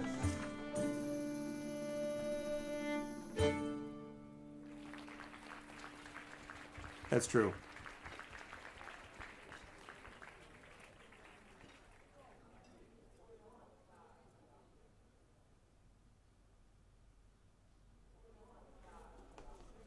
All right. Last call. Maybe we'll just have to make our own... it's a Fletcher, right, that makes arrows? We'll just have to get another Fletcher. We'll have to be our own Fletcher. All right, back to the smithy we go. So that's 5780. Okay. End of the row, stands a low building, gray slate roof, polished silver hammer, blah, blah, blah, blah, blah. If 5 or less time has passed today, it has. So... Hot wind. Story point N1 is marked. Nope. So, that means we can read 4422. Okay, so now we go directly to the equipment. All right, so 1856. And my wife is calling.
Okay, sorry about that. Um, I'm interested. I'm having fun looking at this effect of the sun gradually passing across. Okay, so we pay 25 gold, which brings us down to 120. 120. And Brill, why don't you lend a hand, says Fayor, and the young apprentice comes jogging over to escort you through the stockroom. With his assistance, you sample the wide variety of bucklers, bracers, blades, and bludgeons, and make your selections, choosing a variety of new enhancements to your arsenal. Mark 3 progress in combat training. 3 progress. All right, well, we already did 1 progress this. 2, 3, 4. So we're only 2 away, chat, from getting up to 6 progress, which means we could then use one of our experience to get a new skill. We could pick up dueling or military. So that's pretty sweet. Time passes. And the encounter is complete. All right. It's alliterative smithing. All right, chat. So now what are we doing? Are we now that we've done that, are we getting anything else, or are we going to head down to the mine? They call it a mine. A mine. Which, if we're doing the mine, then we want to go to Willow Grove. So if we're doing the mine, we're going to go to Willow Grove, which is down here.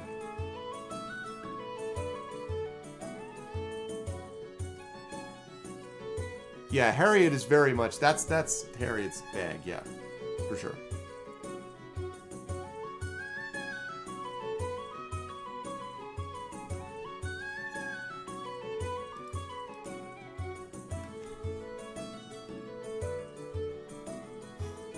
So what's it going to be, Chad? We could do Willow Grove. If you wanted to, like, go elsewhere, you could do that. But these are the options that you have before you. The smithy is going to be closed, I think.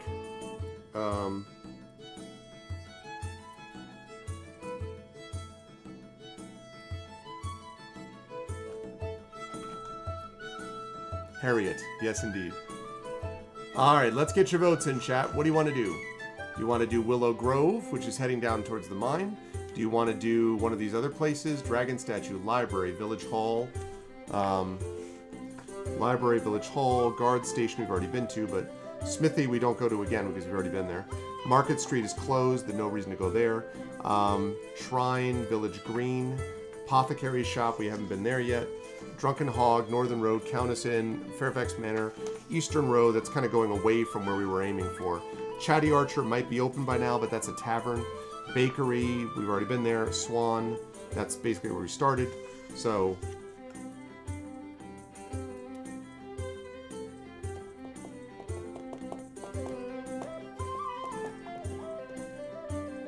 yes, what do we got, chat? I got 1 vote so far for Willow Grove and 1 vote for Orchard.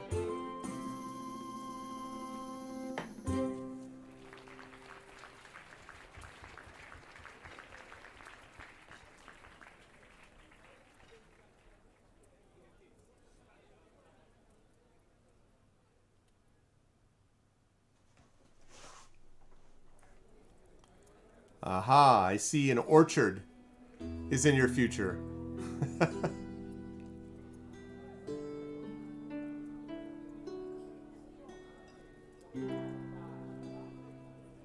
2 votes for Willow Grove, 2 votes for Orchard.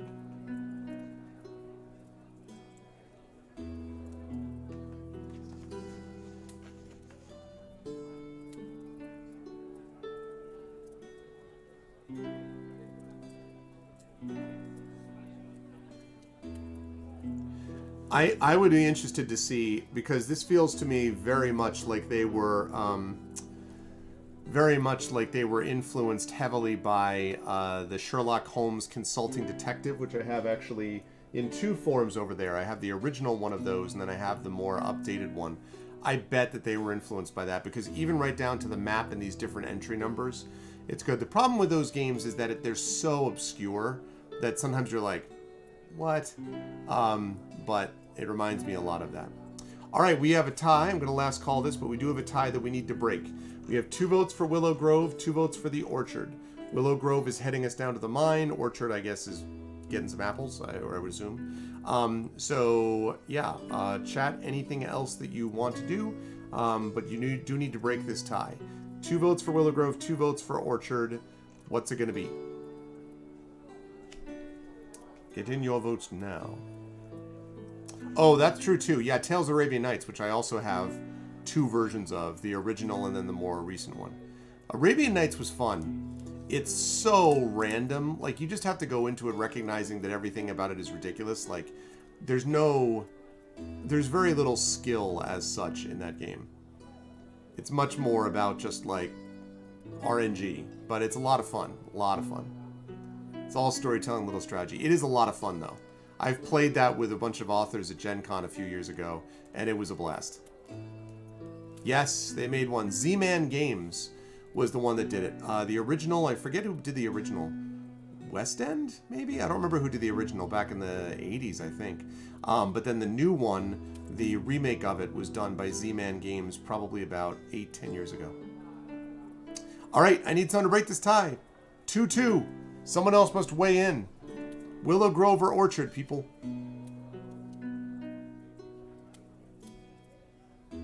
You can change vote if you wish.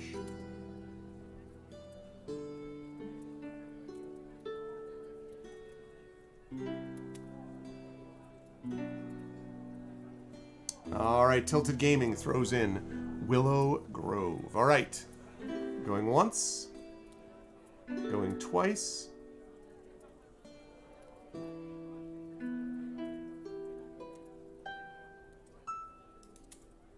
Okay. So, the winner is Willow Grove wins. All right. Let's see what we got. Let's see where this sends us. 1790. Okay.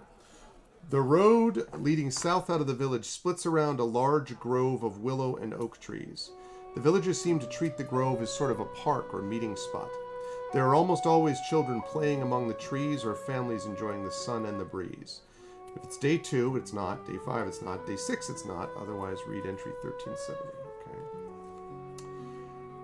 Okay. Let's see. The road, if a wagon track that is simply 2 ruts running through the grass can be called that, runs south out of Dragonholt and marches past the mill, visible in the distance as a leaning stone tower.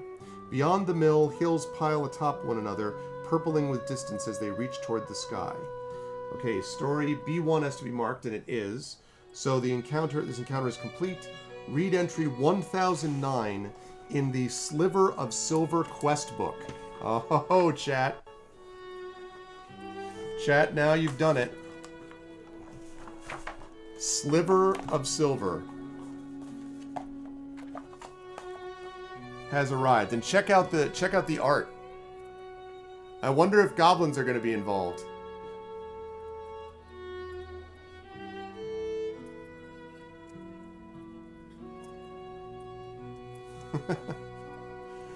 Oh man, yeah, nah. Why would that happen? I'm sure that's not the case. All right, we're going to put the Dragonholt village away. And let's see. We got to make a photocopy of the Sliver of Silver tracking sheet. And I don't know how much longer. I actually got a little longer in than I thought. So probably what we'll do is we'll get started. But then I'll probably have to only have about another 10, maybe 15 minutes. Then I'm going to be gone for a few hours. I might come back and do more of this evening after like 10 p.m. Eastern for a couple hours. I might, but we'll see.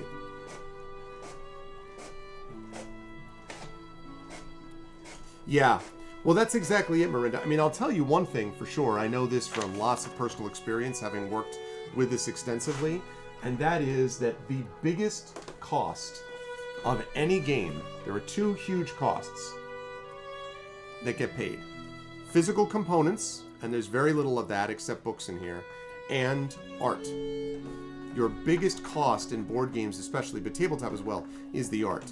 I wish I could say that it was the writing, because I feel like that should be one of the ones that is, but it's not. It's generally the physical components, and then the art is easily where most of the money goes. And, you know, I mean, and great art makes a big difference for sure, but man, like, sometimes you're just like, come on.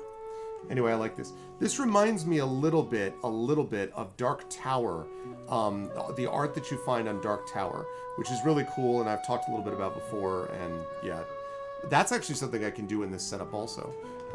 Although, because of the setup of it, the board, there's a literally a Dark Tower, a big tower that's in the middle of the board that rotates, and so I don't know, you'd be looking at the top of the tower, so for what that's worth. But there's a cool looking board too. All right. So, Sliver of Silver. Okay. And I think they said entry... Did they say... Okay, 1790. 1570.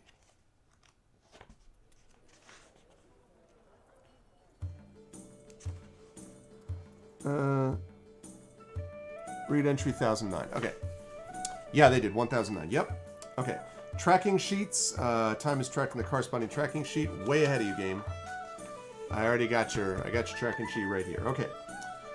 You trek south away from the Willow Grove in Dragonholt. After an hour hike, you make your way down into a rocky fissure that branches away from the main road. The path soon leads over a stone bridge that crosses an underground river. A few buildings stand before the mine's entrance in various states of disrepair. The mine's main entrance is blocked by a makeshift set of double doors barred from the inside by a heavy wooden beam. You recall the map Fior showed you and follow the river's edge to a thicket of brambles. Sliding between the rock face of the ravine and the hazardous thorns, you come across the concealed tunnel you were told about, a narrow and dark passage that falls deep into the stone.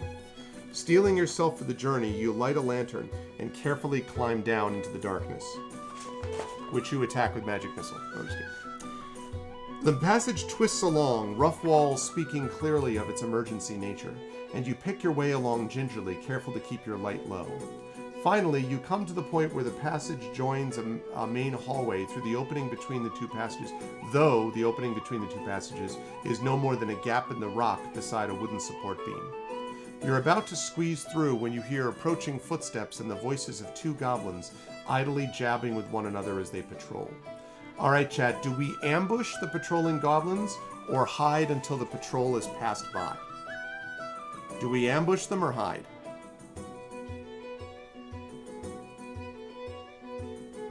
Does our good friend Harriet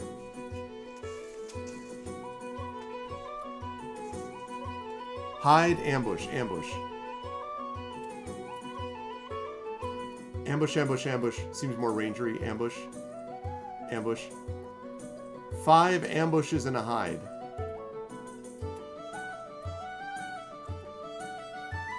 Plus it's her skill.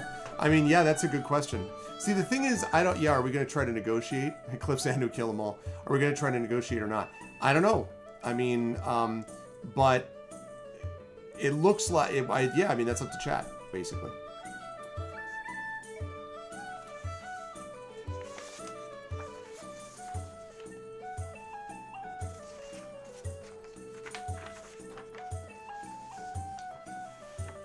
Alright. Okay, hide. So we have, let's see, 2 hides, and we've got, let's see, we've got 2 hides, we've got ambush, ambush, ambush, ambush, ambush, 5 ambush, 6 ambush, 2 hide. Nope, just talking to each other. Idly jabbering, it says. It's definitely goblins. It says that it's goblins, and it says it's a patrol. So it definitely says it's a patrol of goblins. It is not humans.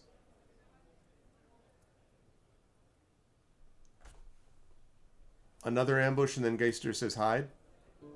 Change to hide? Okay, hold on a second then. So now we've got hide. Alright, we've got 1, 2. 1 hide, 1 ambush. 1 hide, 2 ambush. 2 hide, 2 ambush. 3 hide, 2 ambush. 3 hide, 3 ambush. 3 hide, 4 ambush. 4 hide, 5 ambush. 4 hide, 6 ambush. Alright, so we've got 4 hide, 6 ambush. Going once. Going twice. Okay. Changing to hide. 4 hide, 6 ambush. That would be 5. Well, that means we're tied. Yep, 5-5. So, are you doing that because you honestly wanted to, Eclipse? I mean, if you honestly want to, that's cool, but hide a wild list. Okay, so 5-5. So 5-5. So we need someone to break this tie. Stay a while and listen. So 5-5. So we need someone to break the tie. 5 hides, 5 ambushes.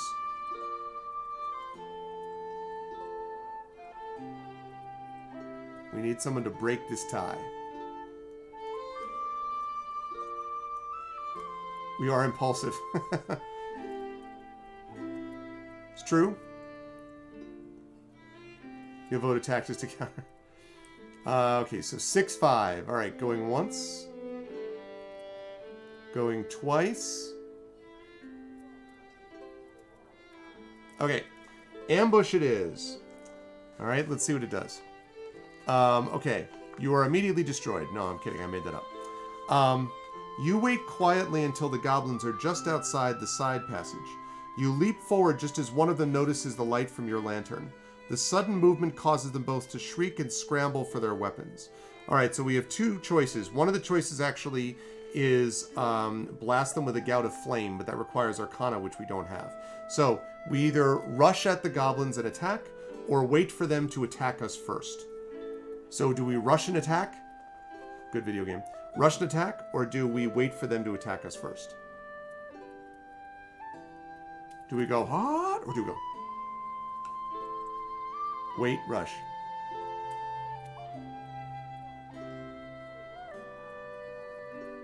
Do we end of the brilliant movie Chinese Connection? Or do we, let me see. Or do we end of the movie Enter the Dragon? There we go. That way I can get my favorite martial artist in there twice. End of Chinese Connection, or do we Enter the Dragon it?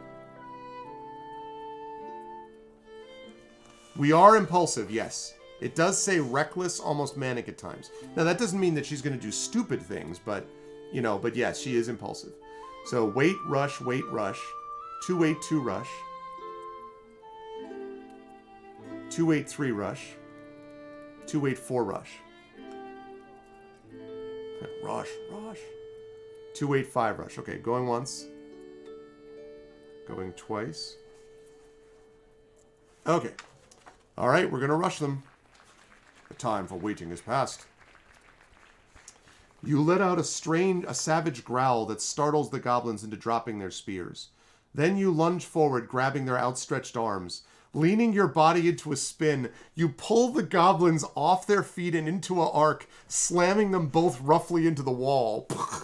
The pair collapse as you release them.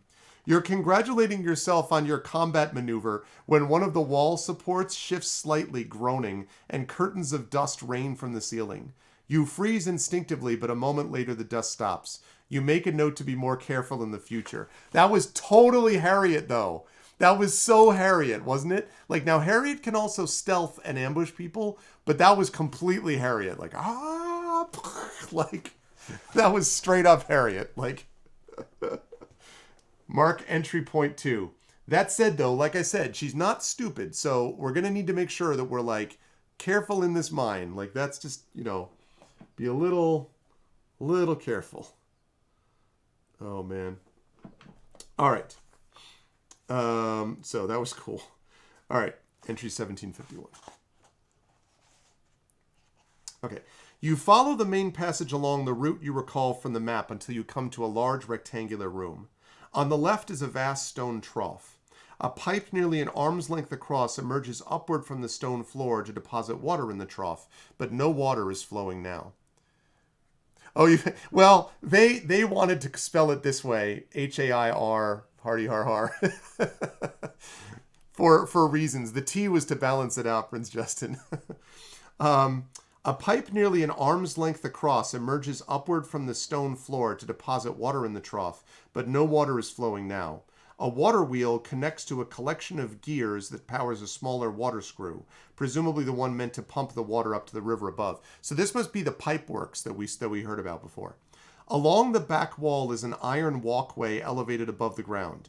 Under the walkway, a large furnace is set into the wall, cold and dark. Above, along the walkway, are a series of levers and wheels. All right, so here are our options. We can't heat the furnace and get the pipeworks running again because we don't have craftsmanship or reasoning. So that means that we can either blindly attempt to activate the pipe system or ignore the pipeworks and continue onward. So what do we want to do? Do we want to blindly attempt to activate the pipe system or ignore it and continue onward? What do you think? Harriet, our cat ranger, yes. We are not engineers, that's true. Ignore it, not really our thing. Ignore. So ignore, ignore, ignore. Ignore. But wait, chat, what if we rushed the pipeworks and threw it against the wall? Start working!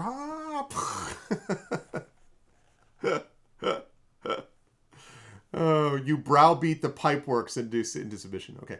Ignore, ignore, ignore. I suppose ambushing the pipeworks doesn't really work either, does it? Okay, so it looks like chat is ignoring it. Okay, that's probably safer. They did tell us at some point try to get it working if we can, but I don't know that we can. So, okay, you leave the pipeworks behind and descend a set of stairs into another tunnel. Just then you hear an odd scraping sound. Carefully you edge forward and look around a corner. A side passage opens up into a natural cavern, which is studded with small fungal growths that glow with a faint purple luminescence. To one side of the cavern, a lone goblin is leaning over, looking at something on the ground and making small, snorty giggles. Whatever it's doing, it doesn't seem to have noticed you. All right, chat, do we draw our weapon and attack? Do we sneak up behind the goblin and subdue it quietly? Or do we ignore the goblin and sneak past?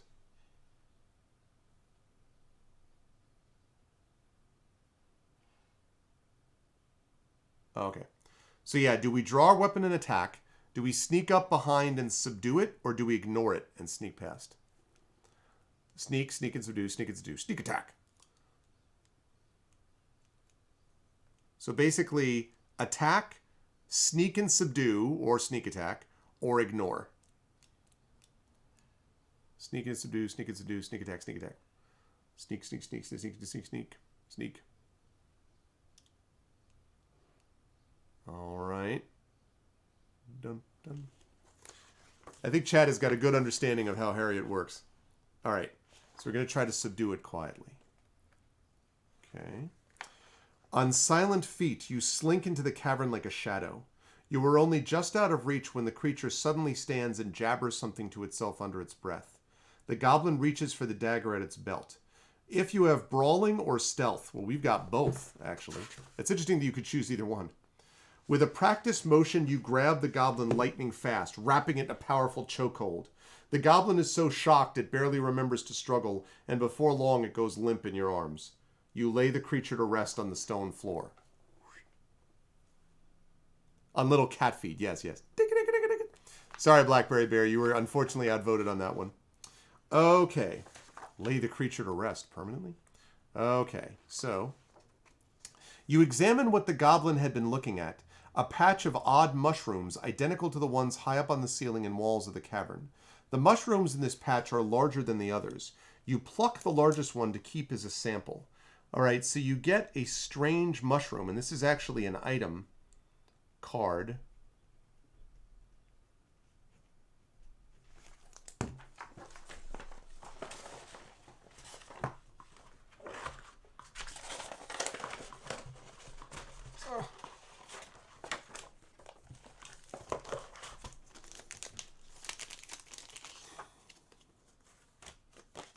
So we just got this. Oops, sorry.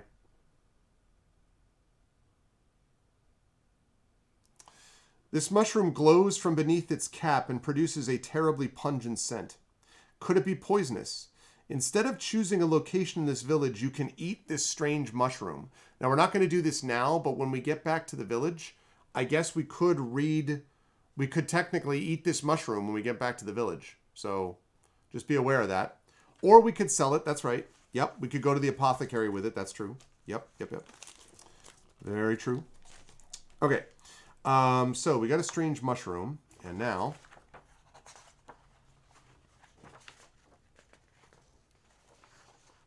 leaving the cavern behind, you follow the main corridor further underground. After some time, you come across a thick iron door set into the side of the passageway, what you remember being marked as the Blastworks. Do we take a look inside, or do we pass by the Blastworks, chat?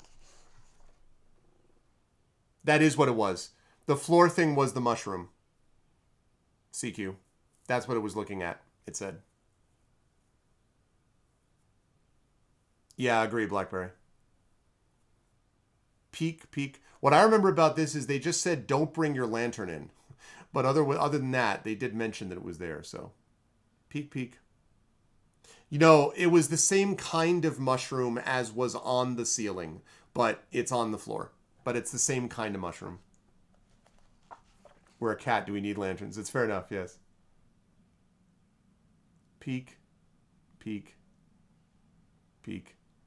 peaks. That's what the person. Yeah, she said that she didn't know the details, but yeah, I want to make sure. She said she didn't know the details, so.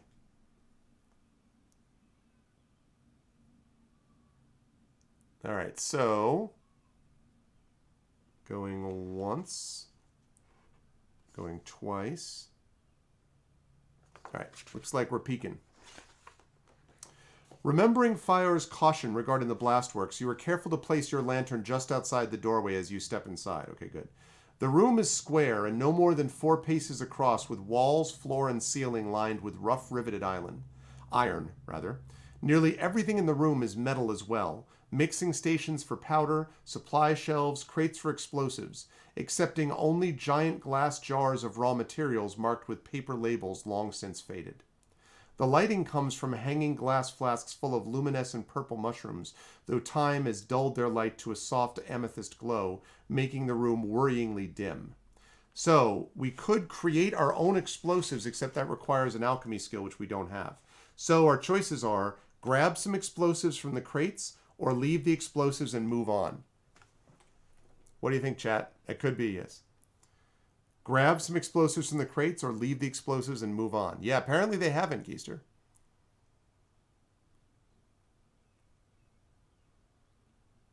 Grab. Big bada boom. Grab. Grab the explodies. All right, grab.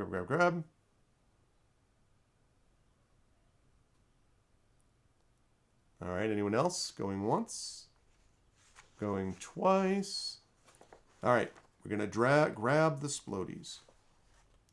You search the crates, pushing aside piles of straw in search of some usable explosives. It seems the crates have been ransacked already, and at first all you find are broken casings, discarded fuses, and a thin layer of blasting powder at the bottom of the crate. If you have awareness or reasoning, well, we don't have reasoning, but we do have awareness.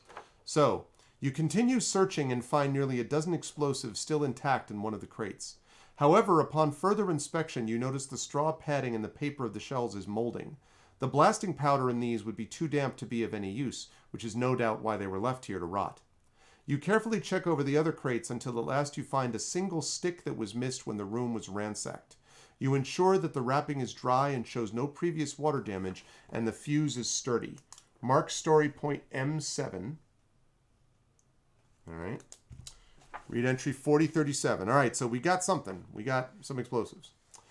You cautiously open the door to the main corridor and look down in confusion, realizing your lantern is missing. Oh, crap. Standing in front of you is a goblin holding the lantern and examining it curiously.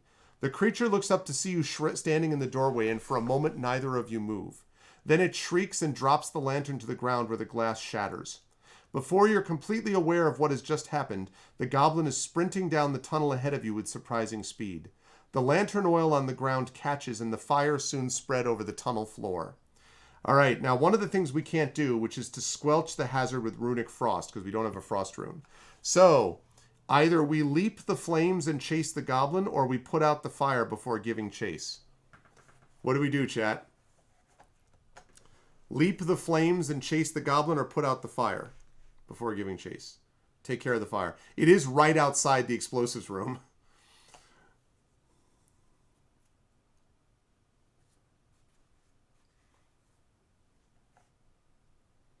Leap before you look. Take care of the fire. Leap, leap.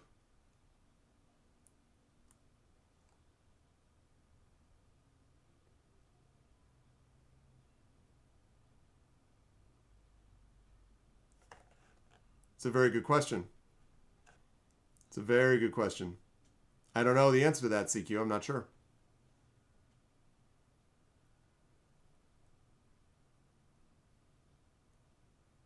Yeah, they did tell us not to let the mine get destroyed. That's true. They did tell us that. So far we have 2. I had to explode the mine to save it. Change to put out fire. Put it out, put it out. Yeah. I mean, listen, worst thing that can happen, it's going to notify every goblin in the caves, and we'll be fighting 7,000 goblins. I mean, that, you know. All right, put it out, put it out. Okay. Put out the fire before giving chase. All right. Thinking quickly, you kick the lantern down the tunnel to remove at least one source of ignition from the pooled oil. Next, you untether your bedroll and throw it down to smother the remaining flames. As you stomp out the last embers, you hear a clatter and shriek. You look up to see that the fleeing goblin has tripped over the discarded lantern and is now struggling to its feet once more. You scoop up your bedroll, which is only slightly singed, and give chase. All right, come back here. You keep running, following the goblin to what appears to be a way station for mining carts, nearly empty except for a pair of carts sitting on a downward sloping track. Without slowing down, the goblin jumps in. Mine cart chase, chat!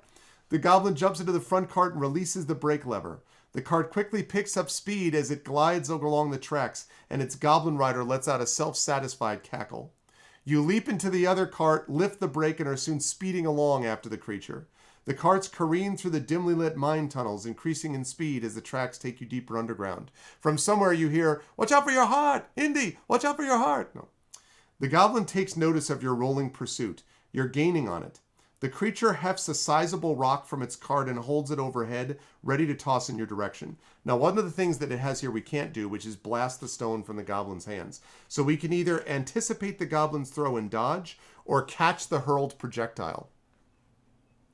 So are we going to dodge it or catch it, chat? Dodge or catch?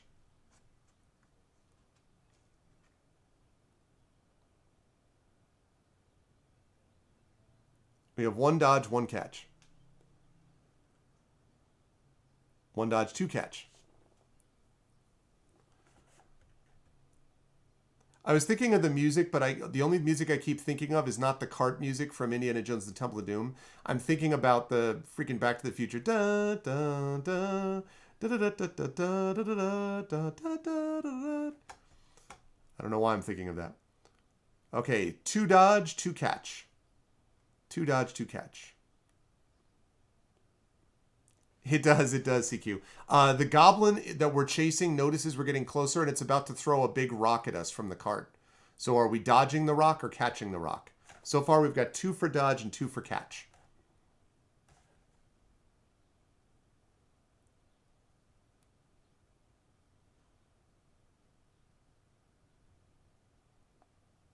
Okay, so we have 4 dodge, 2 catch. All right, going once, going twice, and you lower your hips and watch the goblin's movements, ready to dodge in either direction once the stone is hurled at you. The creature heaves and tosses the stone with all of its might. If you have agility or awareness, well, we have both, so we double win. The goblin has failed to account for the movement of the carts, or perhaps it doesn't know its strength. In either case, the rock arcs higher and you are able to easily duck under it. The stone crumbles against the iron rails with an echoing clatter. The goblin hisses in your direction and stoops to lift another rock. This one, however, is too large for the creature, and try as it might, it cannot lift the stone slab. I just realized that I completely forgot. Oh my gosh. All right, hold on. I completely forgot something, which is I forgot entries. Oh, dear God. All right, let me do this quickly, because you're supposed to mark that down, because otherwise I completely forgot. All right, 1009. We attacked. That was 1880. 1880. Completely forgot about that. Yeah, I know, but I wanna do it the right way though. 2681. I like having a record of what we decided. 1751. Since we're closing in on having to stop for the moment anyway. Okay, we ignored the pipework. 6897.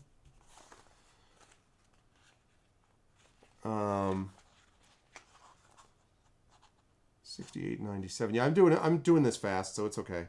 So do it quietly. That's 2482.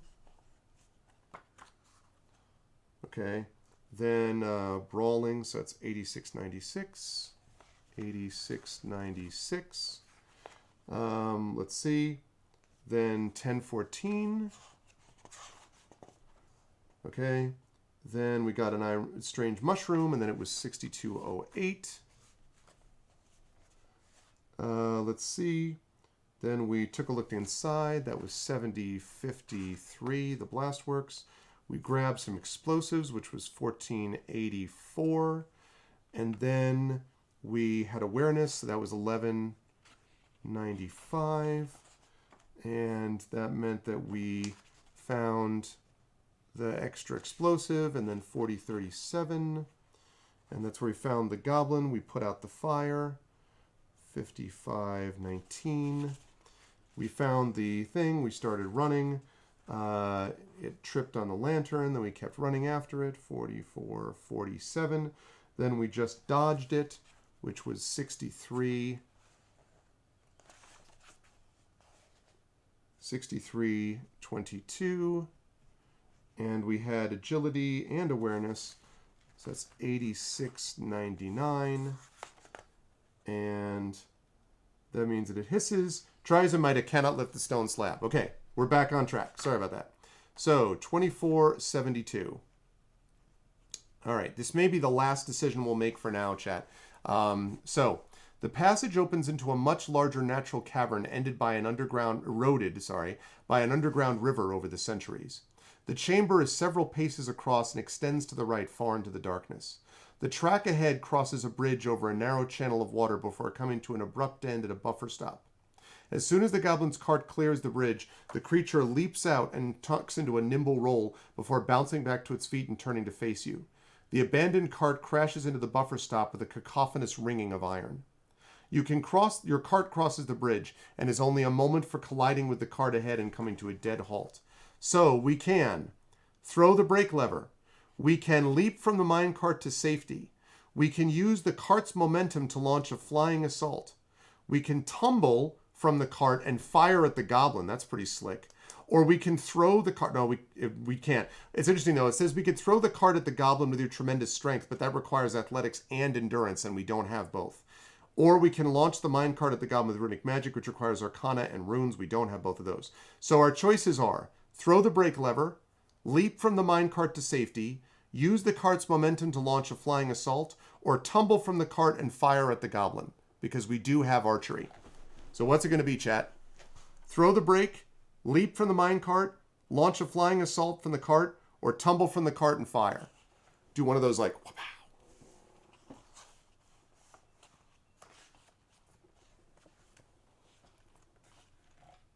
Fire, fire. 2 fires, 2 flying assaults. A cat always lands on their feet.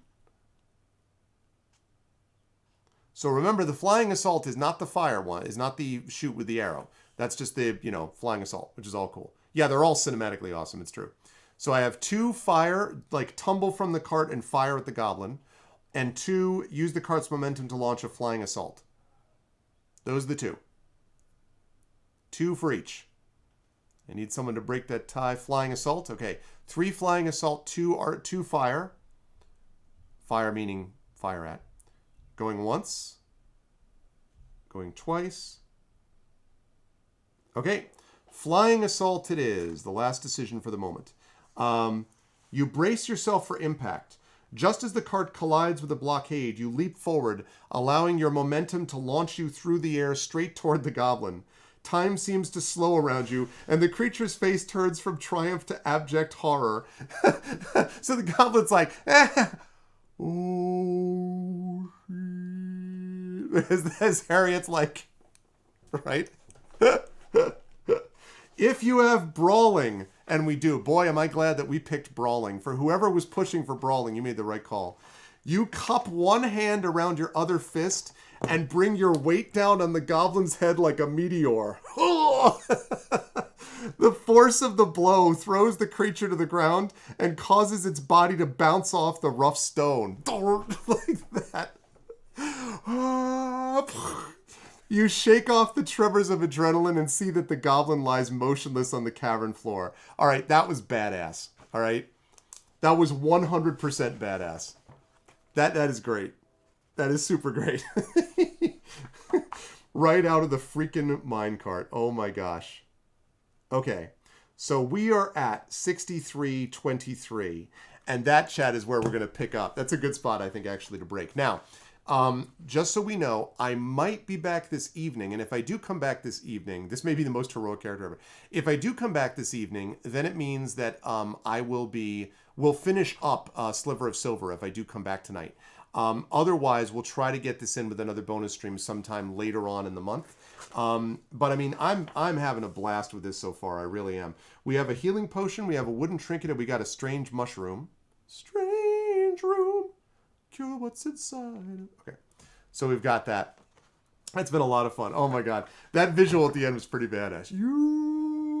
He's like, oh, it's great.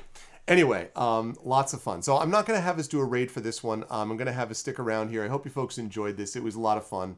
I just wanted to do something a little bit extra. So again, I might be back tonight after 10 p.m. Eastern, maybe like 10:15 or so. I'm even going to leave this set up more or less the same way. If not, I will definitely be back tomorrow at Tuesday at noon for Adventures in Middle-earth with the crew. And then at 4 p.m., I'm going to be over at GOG with D&D with GOG's Storm King's Thunder, and that thing is going really well too. And then after that, I'm going to be back here at 9 p.m. tomorrow evening with the Vocalist and Neocab. So it's going to be awesome. So that's what we've got going on. I'm hoping that we get to do some more of this tonight, and that will lead nicely into tomorrow. That's what I'm actually hoping for. So, but we will see where that happens. Yeah, thank you, Blackberry Bear. Yeah, I really enjoyed this a lot. This is a good, this works really well, I think. This works really well. As I said, my only objection is I wish that it had more art, because I think it would be really cool visually to be able to pair this with not just what it looks like here, but to pair art. I love the fact that you've got the table angle like this. I mean, I think this really looks cool. I think it makes it feel like you're sitting there playing it. But I would love a little bit more art. That's the only thing. Otherwise, it's going to be cool. Yes, and then we got more D&D on Wednesday, of course. Community D&D, Dragon of Icebire Peak with Triffid, Rock God, Echo, and Hoodie with Shadowed Mage as your DM. Thursday, we're off. Friday, Esper Genesis. Saturday, Palace of the Red Pasha with the Infinity and Beyond crew. So we got a lot. So I'm super excited about that. So yeah, hopefully we'll come back and we'll finish up Sliver of Silver tonight, chat. We will see. But in the meantime, I also like the fact that we picked it up and it feels like a cool side quest to me. So I don't know. I love it. I just love the fact that we hammer blowed the goblin. I was thinking, I was like, oh man, we can Legolas it with the skill. But you're right. The hammer blow fist thing was way more Harriet. I dig it. It was cool. Anyway, that's going to do it for me. Much good stuff. Again, tonight is going to be, 10 o'clock is, my guess is more like 10:15, 10:30. And I hope that I would be wrapping up somewhere in the area of like, I would probably like an hour or 2 hours, like wrapping up around midnight, maybe 12:30. That's the plan. So I'm thinking that's what I'm going to do, probably around 10:30-ish if I go tonight, but there's no guarantee. Okay, so hopefully, but we'll see. We're going to need a custom card that says Beware of Attack Cat. Yeah, exactly. All right, that's going to do it for me, folks. If you like what you saw and heard, follow the channel. Please check out the YouTube at !ArvTube, Discord !ArvCord, Twitter !ArvTweets, website arvnlaround.com, shop !ArvShop, Patreon !ArvTreon, sub to the channel, publishing !Icarus for Icarus graphic novel, !Greyshade KS for details about my Greyshade Kickstarter, Greyshade coming in the next couple of months from Mathis Arts, which is the publisher for Icarus, and !Library for Tales and Tomes from the Forbidden Library, which is my 5e adventure and source book from Alligator Alley Entertainment. As always, BLM, Black Lives Matter, very important to affirm and assert the importance and significance of protecting Black lives, and !Help Now for the World Health Organization page on suicide prevention, important important to reach out to others if you need help and to reach out to others if they need help as well. That is it for me. Thanks, everyone. Much love. This was a lot of fun. I really enjoyed this, and I will see you folks soon. For now, everyone be good, and I'll catch you folks on the flip side. Bye for now.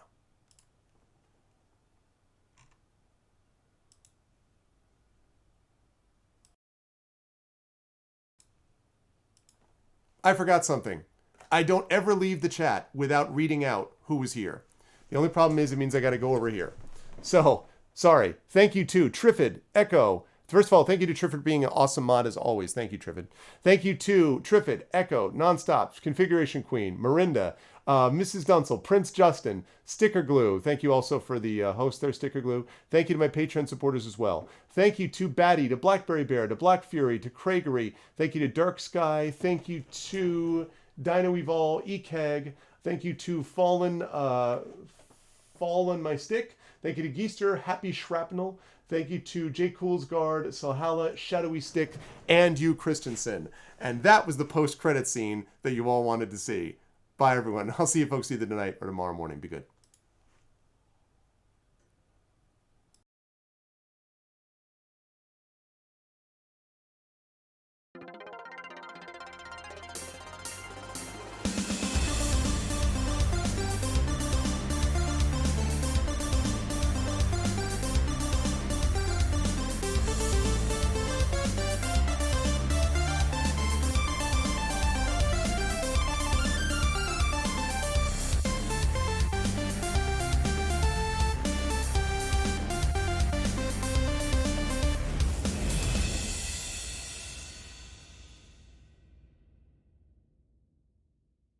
Honk.